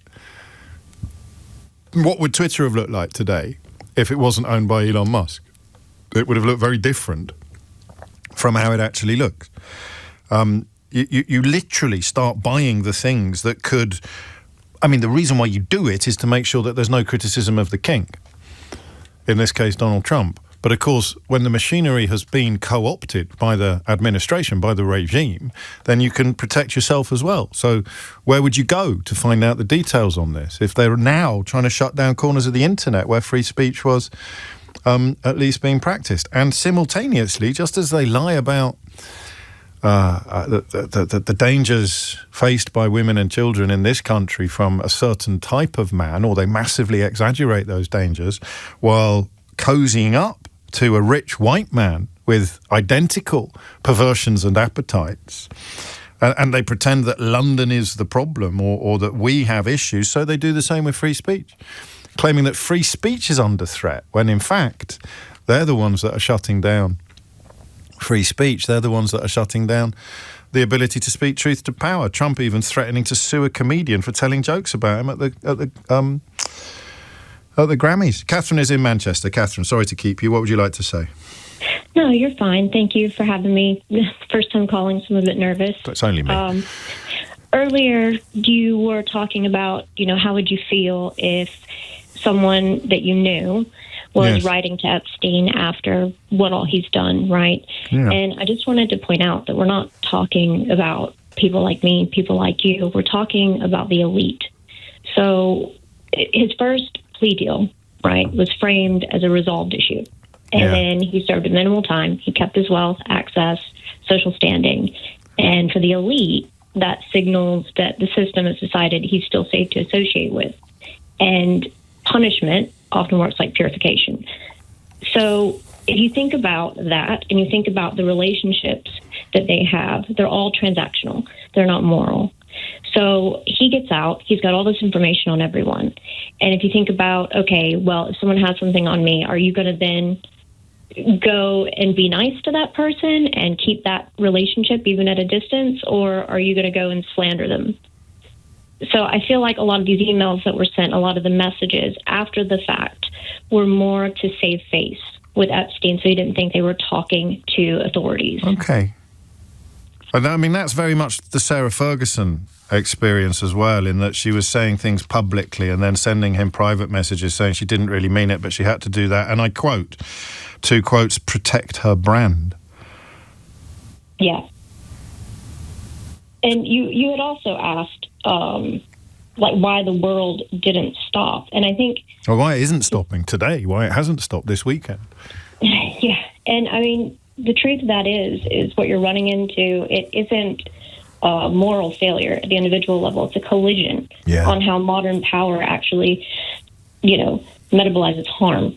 So we live in an era where exposure is constant, So we're just all, like you said, trying to figure out which headline to follow. And that's why it feels so Trumpy, regardless of his actual involvement in this story and his presence in the files. It's the equivalent of him just flooding the zone, which, again, Bannon, big friend of Epstein's, used that very phrase. You flood the zone with excrement, and then nobody can ever really operate normally. No one can ever really respond rationally to the moral corruption, because the zone is so flooded with excrement that by the time you've got a handle on that story, you're overwhelmed by that one over there. And that's what's happened here. Mm-hmm. And, I mean, the whole thing, it's just elite crisis management. So if you think about how that goes, first you isolate the villain, right? So you frame the harm as the work of one uniquely bad individual. Epstein. Because monsters don't have networks, right? Yeah.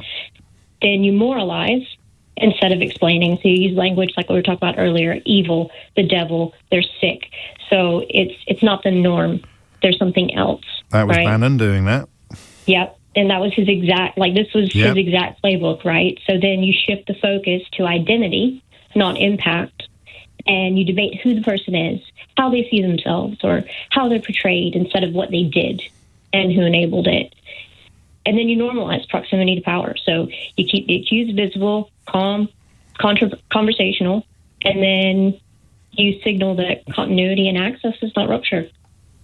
And then you delay. So they delayed the release, right? Yep. You delay relentlessly, and you stall until attention fragments, memories dull, and the public is exhausted.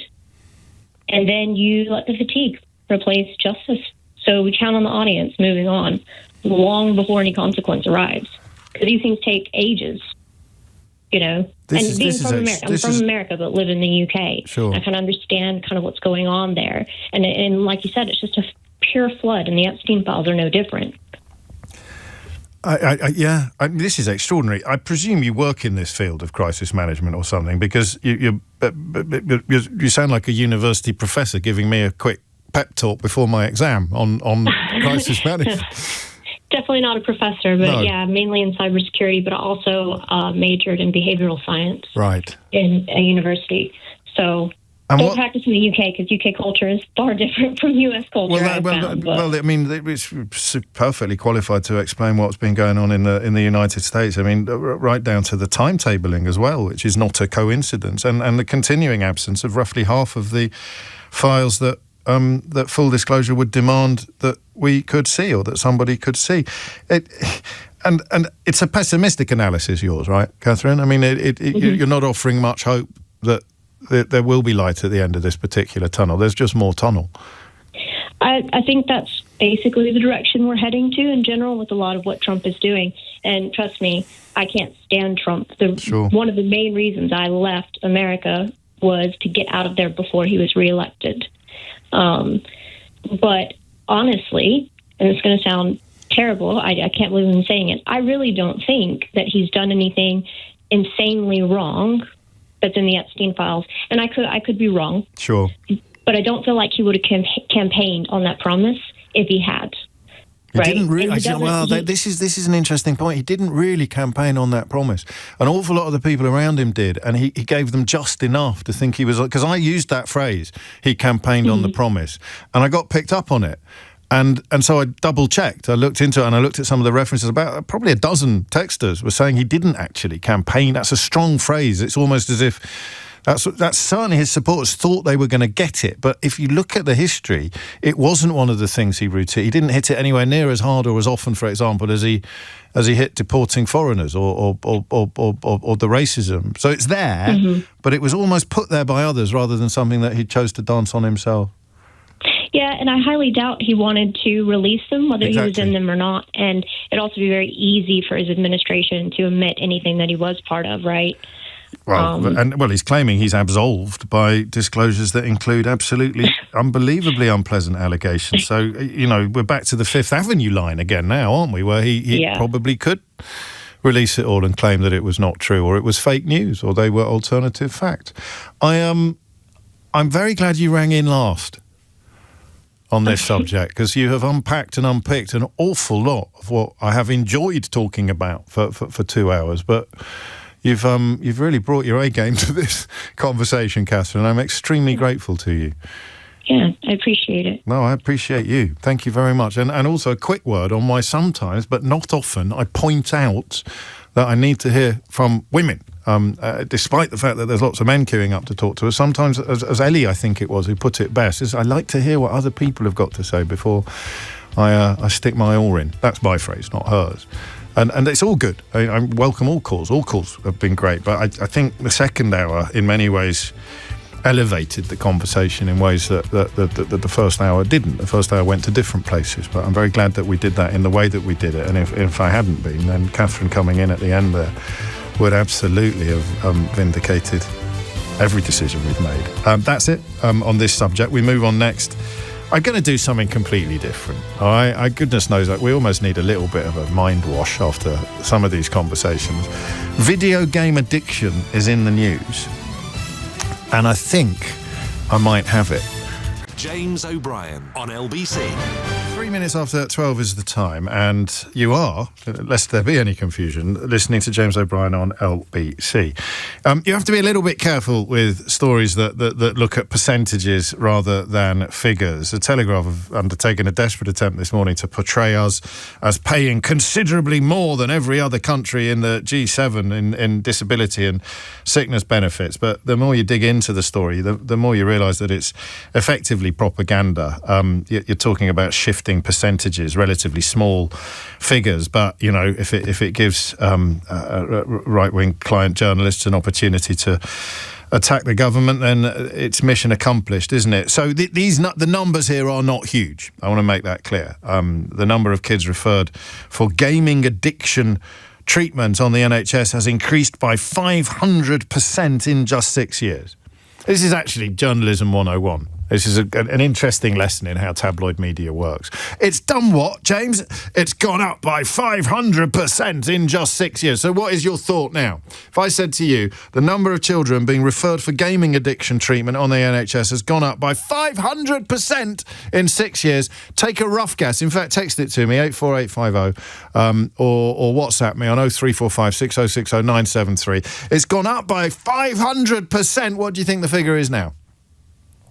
No, honestly, don't play the game. Don't try and second guess or work out why I'm doing it in the way that I'm doing it. If I tell you something's gone up by 500%, give me the minimum ballpark figure that you think now would be the total number of children being referred for gaming addiction treatment on the NHS, because it's gone up by 500% in just 6 years. In fact, the Sun newspaper reports that a staggering blank, blank, blank, blank, blank children were sent to a dedicated unit for video game obsessed teens. A staggering number. A staggering number. So how many children do you think will be in treatment currently for video game addiction? So I read that and I thought probably 20, 30, 40,000 kids getting... I mean, because all the kids play games. Some of them are going to be addicted. How many people who like a drink are alcoholics? How many people who use recreational drugs are drug addicts? You've got a 500% increase. It's got to be 30 or 40,000. Yes, thank you to Jane who suggested 5 people. I see what I've done now. I shouldn't have made a big fuss about it because now you're obviously recognising the fact that the number's going to be very, very low. Most of you are suggesting numbers that are even lower than the actual number. It was 5, it's gone up to 30. So you've got the right idea. The staggering number is 121 children. And there's only one clinic. But that's not really... That's the springboard. That is the trampoline upon which we will bounce into the story, but it's not the basis of the story itself. Because with all conversations about addiction, I have the same question, and it's a brilliant question because it gets completely different answers. There'll be a theme that runs through some of them, but there won't be a kind of unanimity. I do it a little bit.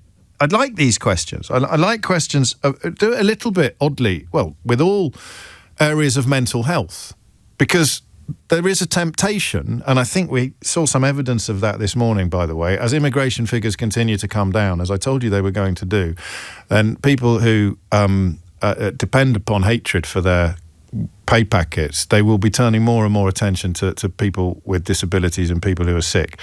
And they won't bother distinguishing. They'll just talk about fraud and everyone's swinging the lead and everyone's taking the mickey and everyone claiming this invisible conditions. That will now take up some of the space that has been previously occupied by racism and anti-immigrant hatred. Because they're not going to change the hatred. They're not going to change the business model. George Orwell, of course, called it the 2-minute hate. They're just going to shift because there are fewer and fewer people coming here from other countries. They're going to have to shift some of the hatred away from foreigners who aren't coming here anymore towards people who are already here, their own neighbours, possibly their family members who have disabilities or mental health problems, and they will now be under attack. I say this very, very reluctantly because I wish it wasn't true, and I don't want to add to the trauma and the difficulties that you already endure, but you're on the list.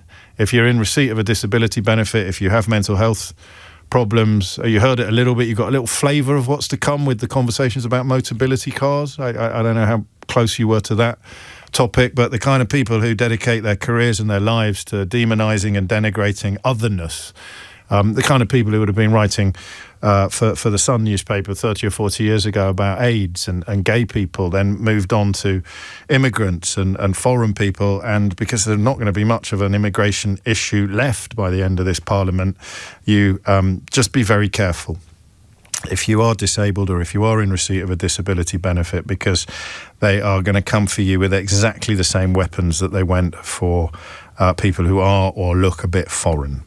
And the question I always like to ask when I'm discussing mental health is the difference, the distinction. So much effort is put into poo-pooing or undermining the truth or the reality. You see it with neurodiversity as well. What's the difference between someone who's just a bit bad at reading and someone who's dyslexic? What's the difference between somebody who is clinically or medically depressed and somebody who is just a bit down?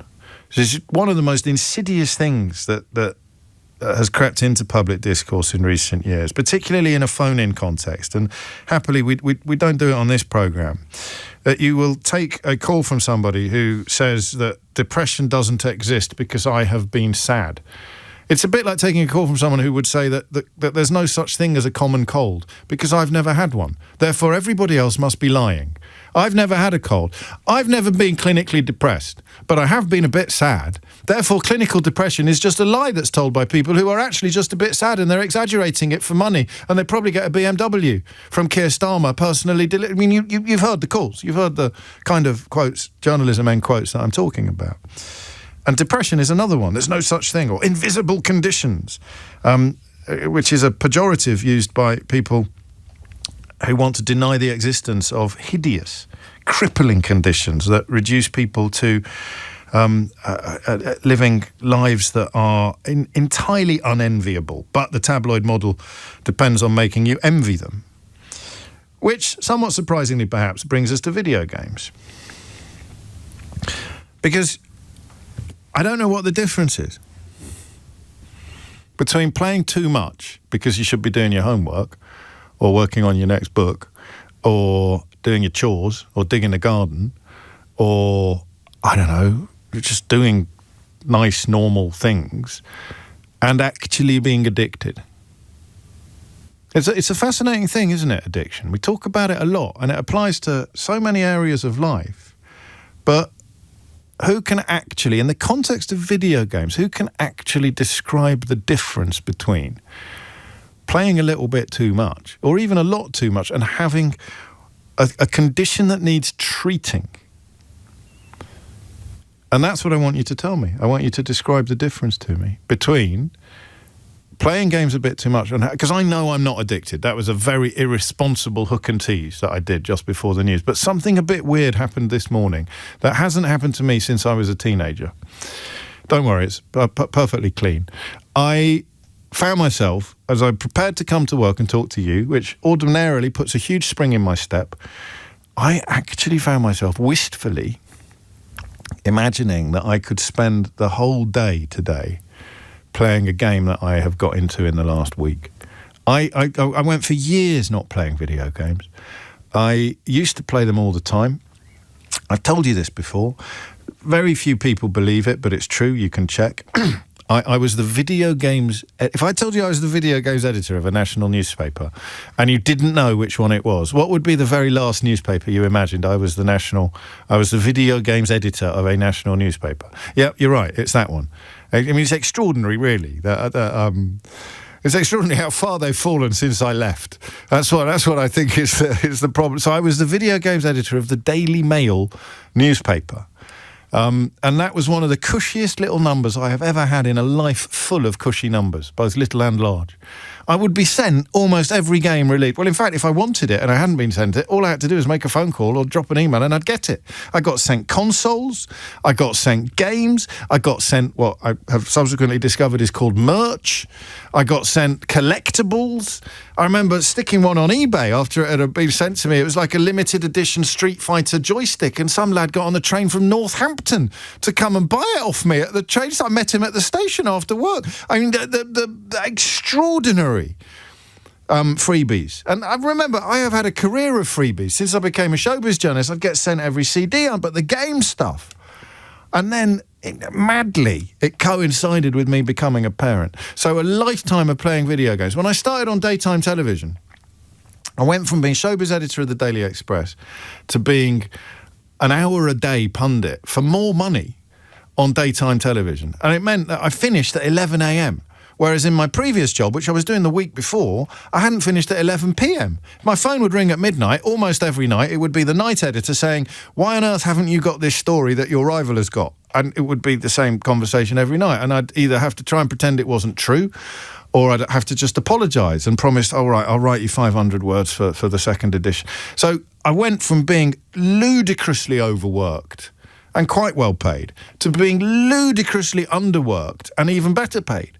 And it meant I was free at 11 o'clock. So I used to spend, I could comfortably put in 12 hours playing a video game. I mean, with breaks, I'd eat and go to the loo and stuff. I wasn't like one of those South Korean games players I read about a few years ago who wear nappies when they're in the internet cafe. True story, check it out.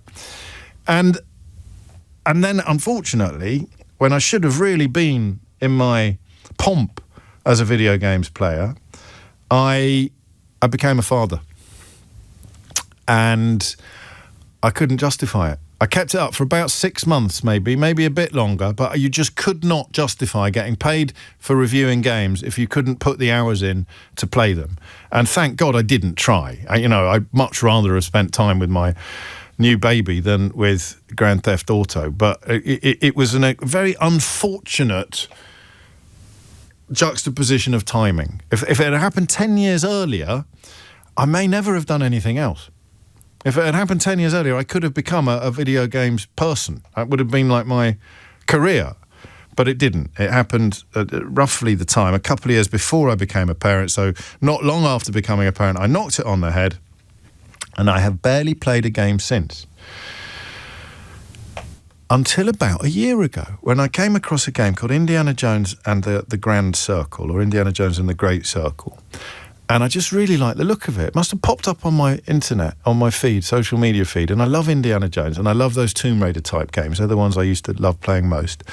And I didn't have an Xbox, and it wasn't coming out. And I've got a PlayStation. It wasn't coming out on the PlayStation for about 9 months. But I was looking at my Samsung television. I told you this, didn't I, at the time? You may not even know this. I was looking at my Samsung television. Do you think that televisions have become a bit like computers? You know, you've got a computer, right? And all you use it for is a bit of internet surfing and emails. But it can actually, you could make a film on it or an album. It's got the software that is loaded into it, the software that is on board. You could probably run a space shuttle mission to Mars and back with your laptop, but you don't use any of the stuff that's on it. All you use it for is emails and internet surfing. I think my telly's like that. I was looking at my telly and some of the stuff on it. I was like, what's that then? Why is there an Xbox icon on my telly? I've got one of those frames, you know, the Samsung frame. So it's a box and a really thin screen, and you hide the box around the back of the piano or whatever, and no one can see that. So it's like a magic telly. And I'm messing around with the remote control, and there's an Xbox icon pops up on the screen. I think, what's that then? So I click on it. It turns out my television's got a built-in Xbox. Literally. And I had a couple of controllers upstairs. So you pay a little subscription, you can play all the games you want. Well, it's not little. It's, you know. Anyway, that's how I got back into games. And I went from Indiana Jones to the Harry Potter one. Well, it's not Harry Potter, it's Hogwarts Legacy, which I got absolutely into. And then I bought a Mafia game. And then I bought a game called Ghost of Tsushima. So you're looking at about 2 to 3 months on each game. And I have now hit absolute pay dirt with the sequel to Ghost of Tsushima, which is called Ghost of Yotei. And this morning, for the first time in 30 years, I actually found myself thinking, oh, I wish I could take the day off and just spend the entire day playing my my brilliant video game that I really broke the back of this weekend, worked out the techniques that I was doing wrong, got the hang of things. It's not entirely irrelevant to the conversation we had in the last 2 hours, actually, but that sounds quite weird, so I'll explain more in a moment. But I know I'm not an addict. For example, I didn't take the day off. Spoiler alert, I'm here. I didn't take the day off to play my video game. I absolutely accept that anything that involves dopamine is addictive. Anything that delivers a sort of chemical hit to your system is addictive. It is absolutely right that this should be an official condition, and it is, but it needs greater recognition. And although recognition is increasing, it can only get bigger. So what I want you to tell me is this. What's the difference between playing too much video game and having or worrying that you've got an addiction? And remember, there's no age on this. You might have an 11-year-old who you think is addicted. You take the game away and they can't cope. Cold turkey. Think about cold turkey. And because it's not, I mean, it's a form of chemical addiction, albeit that it's not chemicals that you're putting into your body. You deny your child access to their console, and they behave in a way that defies rational analysis. Those aren't the only games I've ever played, by the way. Thank you for your recommendations, but I'm probably across it these days. It's been quite the year. But I don't know what addiction looks like, and I want you to tell me. So, well, there you go. That's the question. In the context of video games, what does addiction look like, and how do you know if you've got it?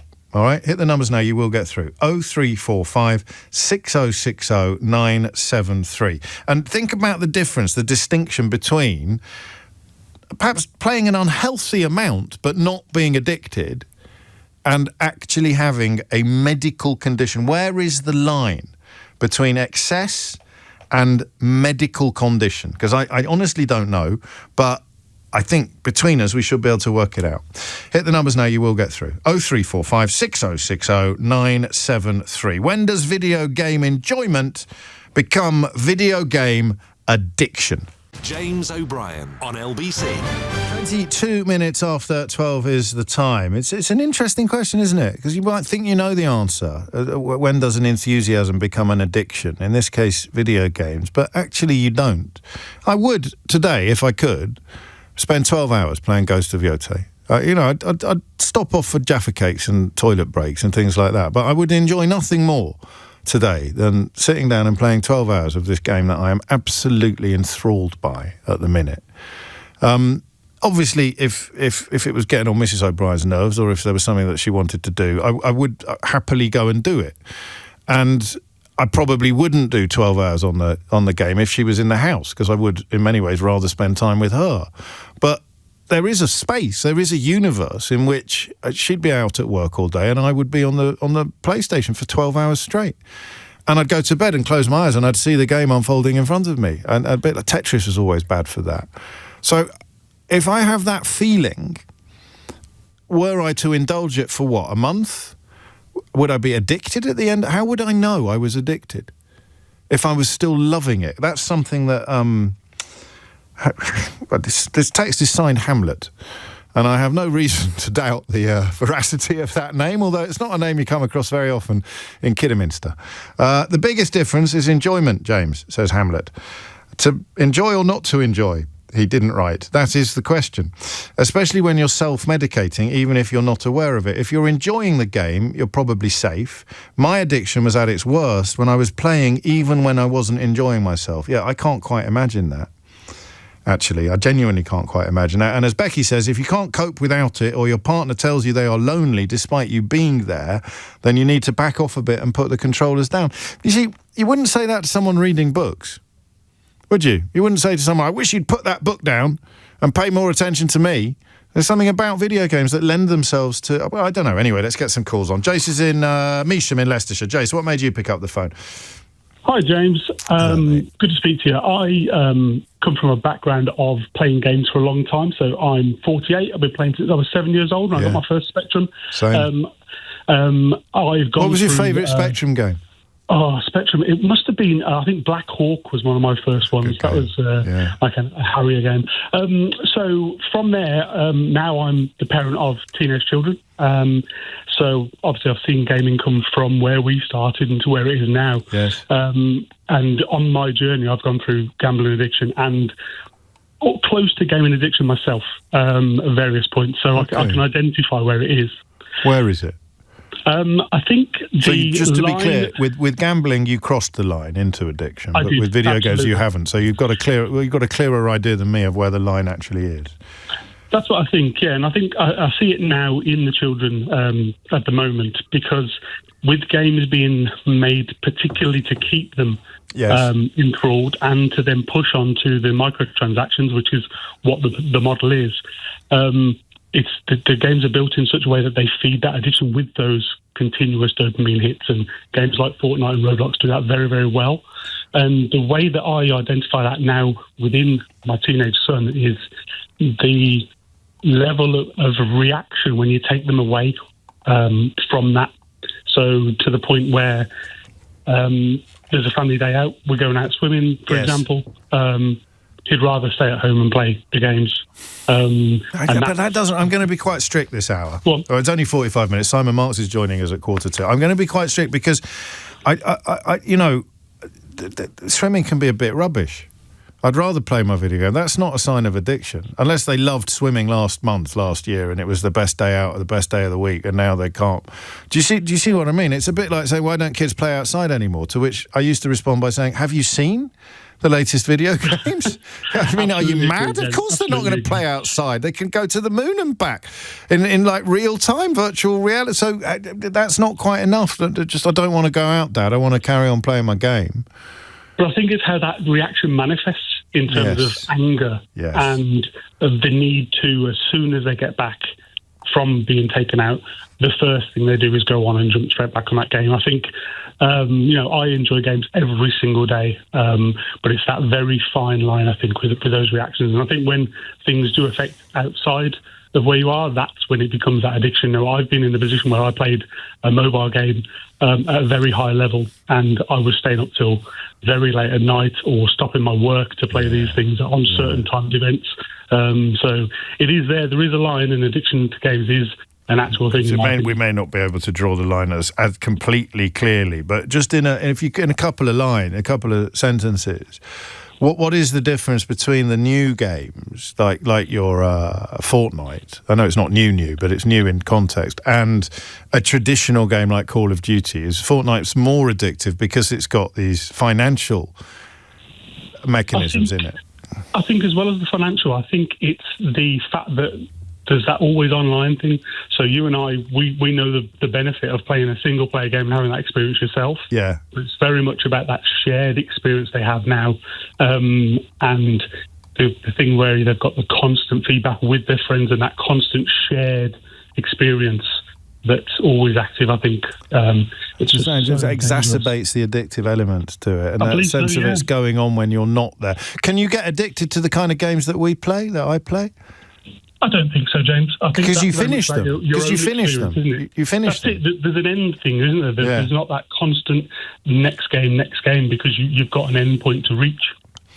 And that's the comforting thing. Maybe so. There's something else that is going to be partly dependent on age or on generation. Is the kind of games that you are playing. There's always one. I'll just read this to you in a moment, because I sometimes think that you don't listen to a word I say. I literally predict what the lazy tabloid position on a topic will be, and then 10 minutes later someone will literally send in the lazy tabloid position on the given topic. Not Jace, I'm talking about this texter, which I will read you after the 12:30 headlines. If you want to join this conversation, have another crack at where that line is. So a really clear line. Jace has nudged us towards it, but we're not mapping it yet, on how you know that is an addiction, as opposed to, for example, an unhealthy level of enthusiasm or a perfectly reasonable stroke rational preference for playing games to doing almost anything else. You can't overestimate how, I know this sounds a bit like sort of saying, you can't underestimate how amazing heroin is. Not that I'd know, but you can't overestimate how amazing games are. Everything addictive delivers enormous pleasure, doesn't it, in the first, second and third instance. But how do you know when you've landed in the fourth instance? It's just coming out to 12:30. You're listening to James O'Brien on LBC. Matt Hewitt has your headlines. James O'Brien on LBC. 12:33 is the time. So lazy tabloid analysis, or lazy tabloid opinion, which of course is not confined to tabloids but also to the people whose brains have been melted by generations of encouragement not to think about anything. This is their contribution to a conversation about video game addiction. There is no such thing as video game addiction. This is a new clinical term made up to make irresponsible and lazy parents feel better about their poor parenting. Says an idiot. James in Maidenhead is the opposite of an idiot. I like Gabor Mate's definition of addiction, James. He describes it as any behaviour, substance-based or behavioural, that provides temporary relief, pleasure and craving, yet results in long-term negative consequences and an inability to abstain. It's the second bit that really defines it as an addiction for me. Is it causing negative consequences? And if it is, are you able to abstain from it? Which is why I'm supremely confident that, much as I am enjoying Ghost of Yote on the PlayStation 5, I am not addicted. Not least because I can finish it, and then the joy will be complete. Mark's in Wigan. Mark, what made you pick up the phone? Hello. Hi, so this is not the easiest thing for me to talk about, because it's not something I'm proud of. Okay. But for a long time, now like 10 years easy, yeah. Most of my days have been waking up, turning on my computer, putting on my headphones, looking at a screen, playing a game I've played to death, not really getting much enjoyment out of it anymore. And that's it's as a way to kind of escape responsibility. Day-to-day living kind of thing, putting things off. What sort of things? Well, I can see from looking about now, my house is pretty messy, so that would be the first thing to avoid. Just looking at the mess and dealing with it. I'm getting better at keeping things tidier now, but yeah. And do you work? I don't have to. So I got some money from family. I'd be able to, just coast by and get by. But I started working in a care residence last December. How's that going? And it's pretty good. The people I work with, the good people to work with, and I think that makes all the difference. I'm studying to be a nurse as well. Oh wow! Maybe you've been a bit hard on yourself. I have started to turn my life around quite a bit in the last few years, but there is still quite a bit of work to do, mostly at home. The bit outside of the house, that's fine. But when I get back home, that's when I kind of get sucked into staring at a screen and keeping myself kind of placated, if you will. Yeah, keeping yourself occupied and engaged. Do you not like being alone with your thoughts?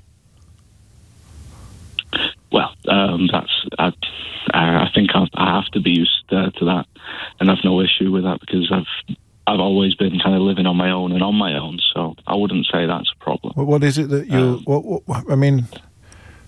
Because for you to ring in and describe it like this means that somewhere subconsciously it's quite a big problem. Yeah, I've got some long-standing issues with depression, and I was diagnosed with autism as well not too long ago, about 6 years ago or so. 6 or 8 years, and I know that will tie into like a repetitive behaviour, or like when it comes to like I said, first thing I do is. And how many hours then what would be a normal day roughly? Most of the time that I'd be awake and at home. So. But what would be a normal day in terms of the amount of hours you'll spend on a screen, on the computer playing a game? I'd say 12 would be a decent average. It could even be more than that. Every day? Not every day, but days when I'd be at home, yeah. If you're not out, if you've not got work or something else to do, then you will only play. Here's the thing. I think it's great you've made this call. But I also hear a man who is doing lots of other things and who recognises the need to introduce a little bit more variety into your life, whether it's professional or social. So you're training to be a nurse, you're working at the care home. But the bit that you've said that I think we both know is the problem here is that you're not enjoying it when you're doing it.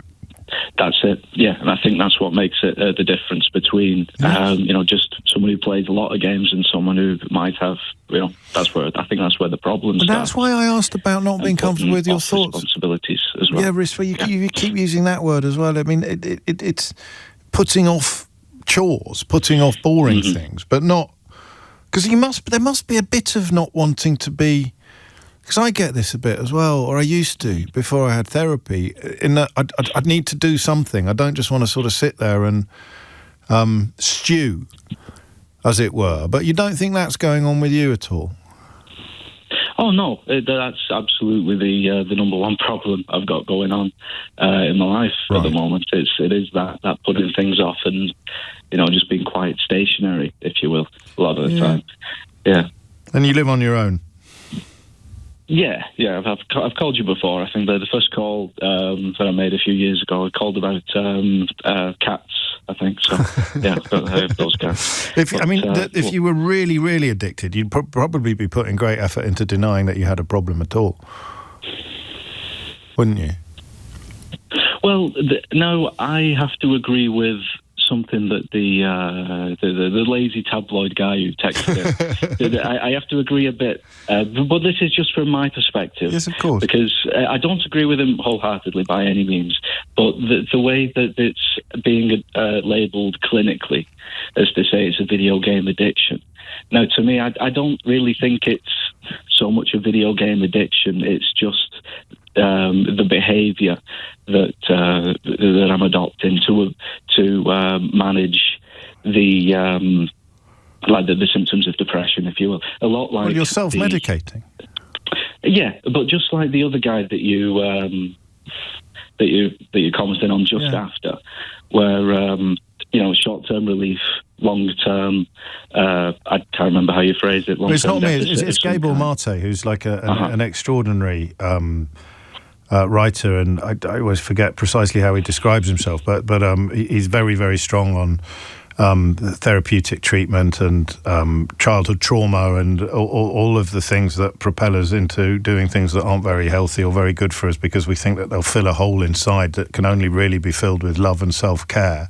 But he says that any behaviour, whether it's substance-based or behavioural, that provides temporary relief but results in long-term negative consequences and an inability to abstain, so you can't knock it on the head, is veering into addictive territory, becomes addictive.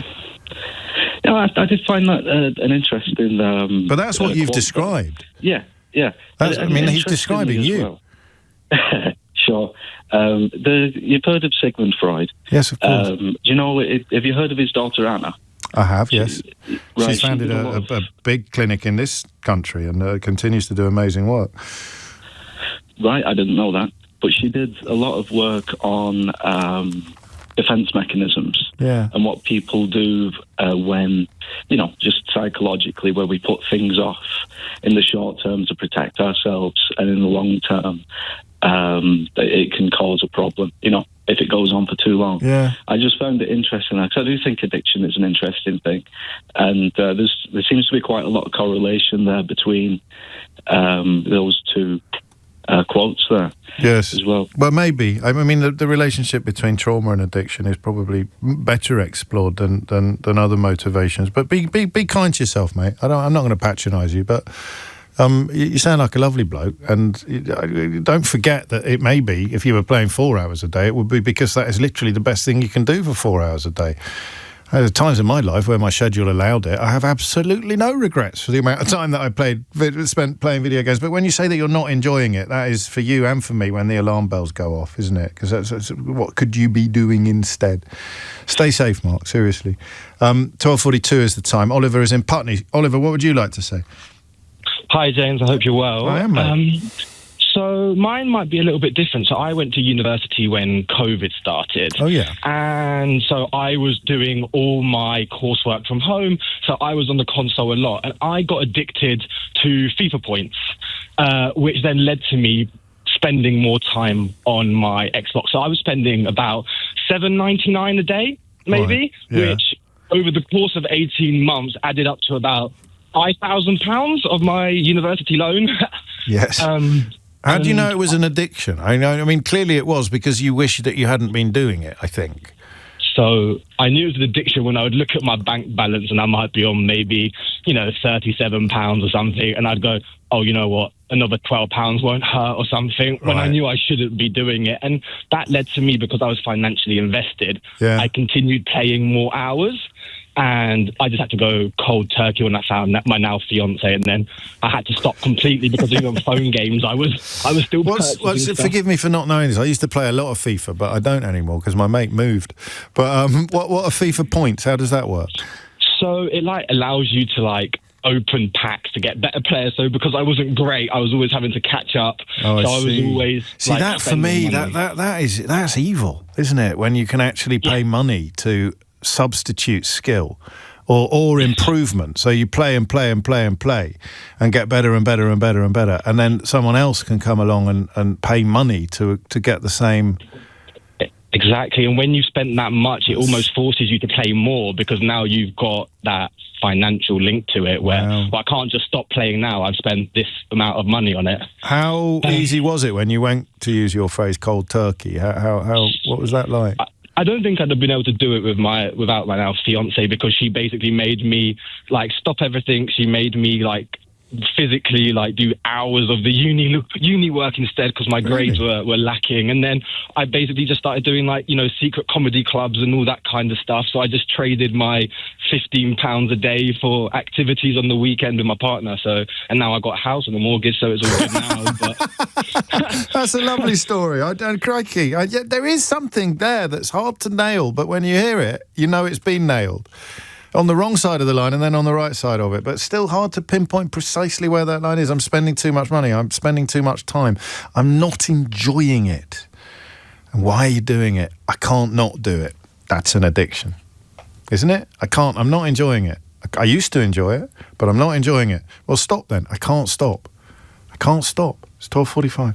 James O'Brien on LBC. It is 12:48. Simon Marks is here. Before that, very quickly, I'm going to knit together everything that we've talked about today, which you might find an impossible task, given that we've veered from Epstein to Trump to video games.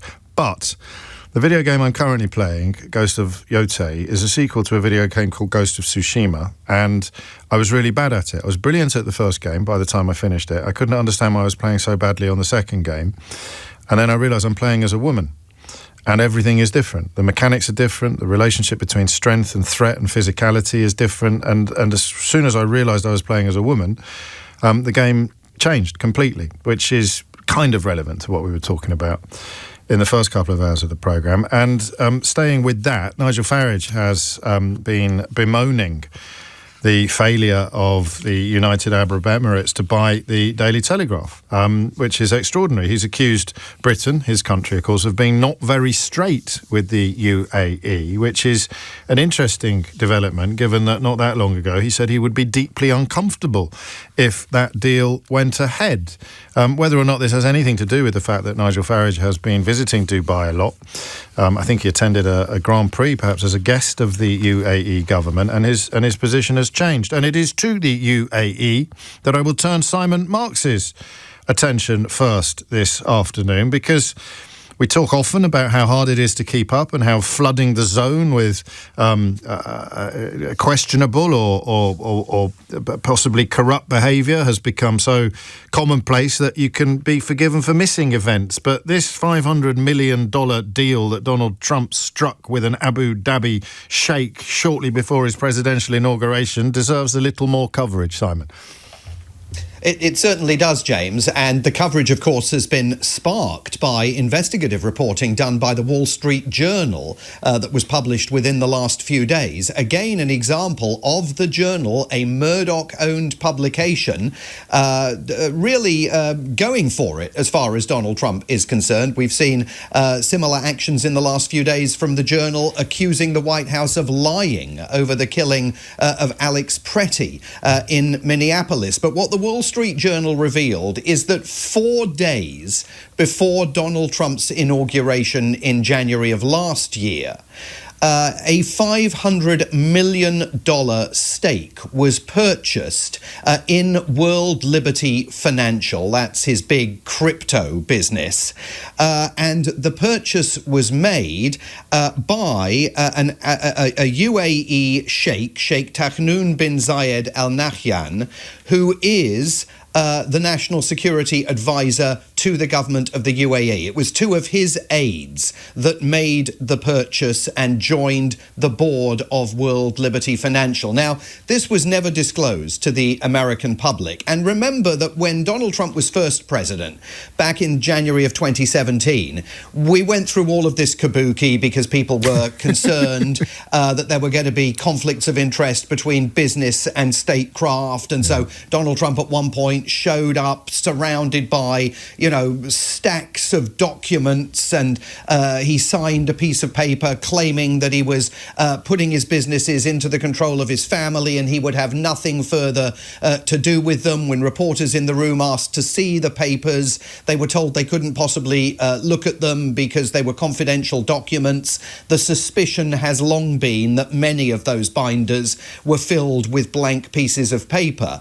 This time round, we haven't even gone through the kabuki. So here is a president of the United States whose crypto venture is now 49% owned by the national security advisor and senior figures within the Emirati government. We know that Trump's family crypto investments have inflated his net worth by $1 billion on paper since he became president.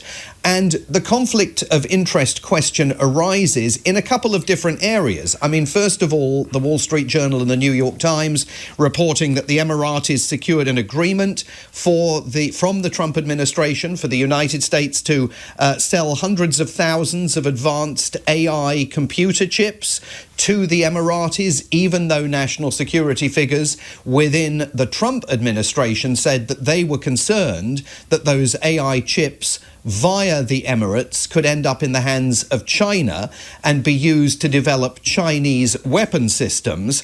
And then there's the not insignificant issue, James, of the genocide that is taking place in Sudan. The United Arab Emirates is widely accused, it denies it, but it is widely accused of being the principal supplier of weapons to the Rapid Support Forces, the group that is trying to unseat the Sudanese government.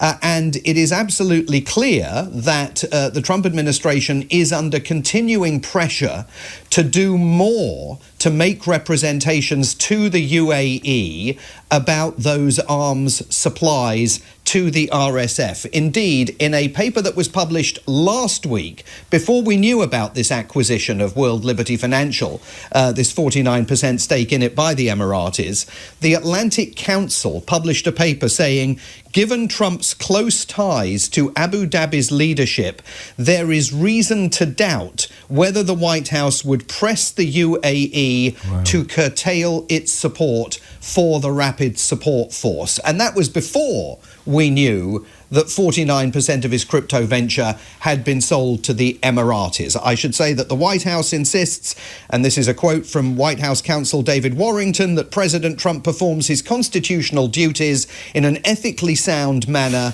and to suggest otherwise is ill-informed or malicious. So that's the official White House position. We've come a long way from Jimmy Carter's peanut farm, haven't we? Just a quick word on Steve Witkoff. He's the family of Steve Witkoff, Donald Trump's envoy to the Middle East, came out of this deal $31 million better off as well.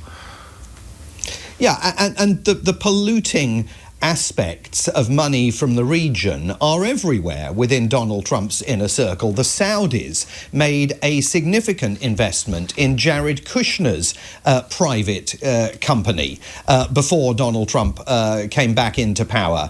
So across the board, there are questions that can be raised about conflict of interest. But the extraordinary thing is that the checks and balances here have completely disappeared. There's been no massive amounts of pressure for any kind of public inquiry into all of this stuff. I mean, I saw that Senator Elizabeth Warren of Massachusetts was saying over the weekend, Congress needs to do its job, it needs to grow a spine. Well, I mean, you could utter that like a mantra on a daily basis over the last year. Congress has largely disappeared from the lives of the American people as this president puts his pedal to the metal and tries to see exactly how much he can get away with in terms of expanding executive power, accruing an ever-increasing amounts of wealth for him, his associates and his family, and doing so at a time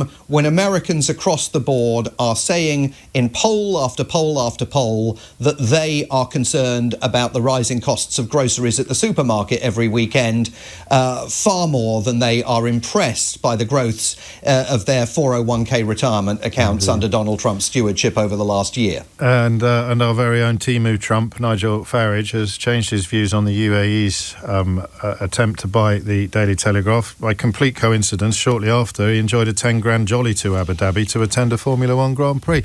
How the world turns. We're short of time. I've taken up too much on this. What else do you need to tell us about? Well, first of all, we should talk very briefly about Donald Trump suing his own government, because that hasn't attracted enough attention. A $10 billion lawsuit that he's filed over the leaking of his tax records to the press by a former IRS employee, the equivalent of HMRC, who was sent to jail for that leak.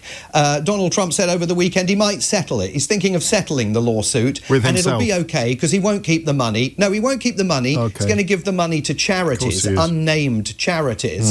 But remember, it's going to fall to his own Treasury Secretary, Scott Bessent, his own Attorney General, Pam Bondi, to play a role in determining the size of any settlement of that lawsuit. And then there is the absolutely stunning news last night that he's going to close the what he calls the Trump Kennedy Center now for 2 years for a complete refurbishment and reconstruction. Of course, the reason why he's really doing it is because an array of leading artists and performers have all said that they will not perform at the Trump Kennedy Center and are appalled by his decision to name what is supposed to be a living memorial to slain former President John F. Kennedy, to name that after himself. So his decision now, he's closing it for 2 years from July for complete refurbishment, the refurbishment of a building that was only renovated at a cost of $250 million in a project that ended in 2024. That's extraordinary. So this is the presidential equivalent of taking your ball home, I think. Yes, exactly. That is exactly what it is. All dressed up as a desire to endow the city with the greatest performing arts centre in the world, when the city already has claim to host the greatest performing arts centre in the world. Simon, we'll talk again this week. I am absolutely certain of it. In the meantime, do look after yourself and stay safe. That's it from me for today. If you missed any of the show, you can listen back on Global Player, which is free, or the LBC app, where you can also stay up to date with all the latest news, videos and opinions. I just had a look at the Global Player at the weekend. I was looking for something. The Mystery Hour podcast, it's like self-contained, incredibly popular, actually, and it keeps extraordinary company on the Global Player. But that little Mystery Hour, they're punching its way up with all the big names. Download the official LBC app for free from your app store now. Coming up at 4 on LBC, it's Tom Swarbrick, but now it's time for Sheila Fogarty. I think Mystery Hour is good for the nation's mental health at the moment. I think you're right. I think that's a big part of it. A light relief, isn't it? Well done, you. Thank you. Well done, James. Carry on. James O'Brien on LBC.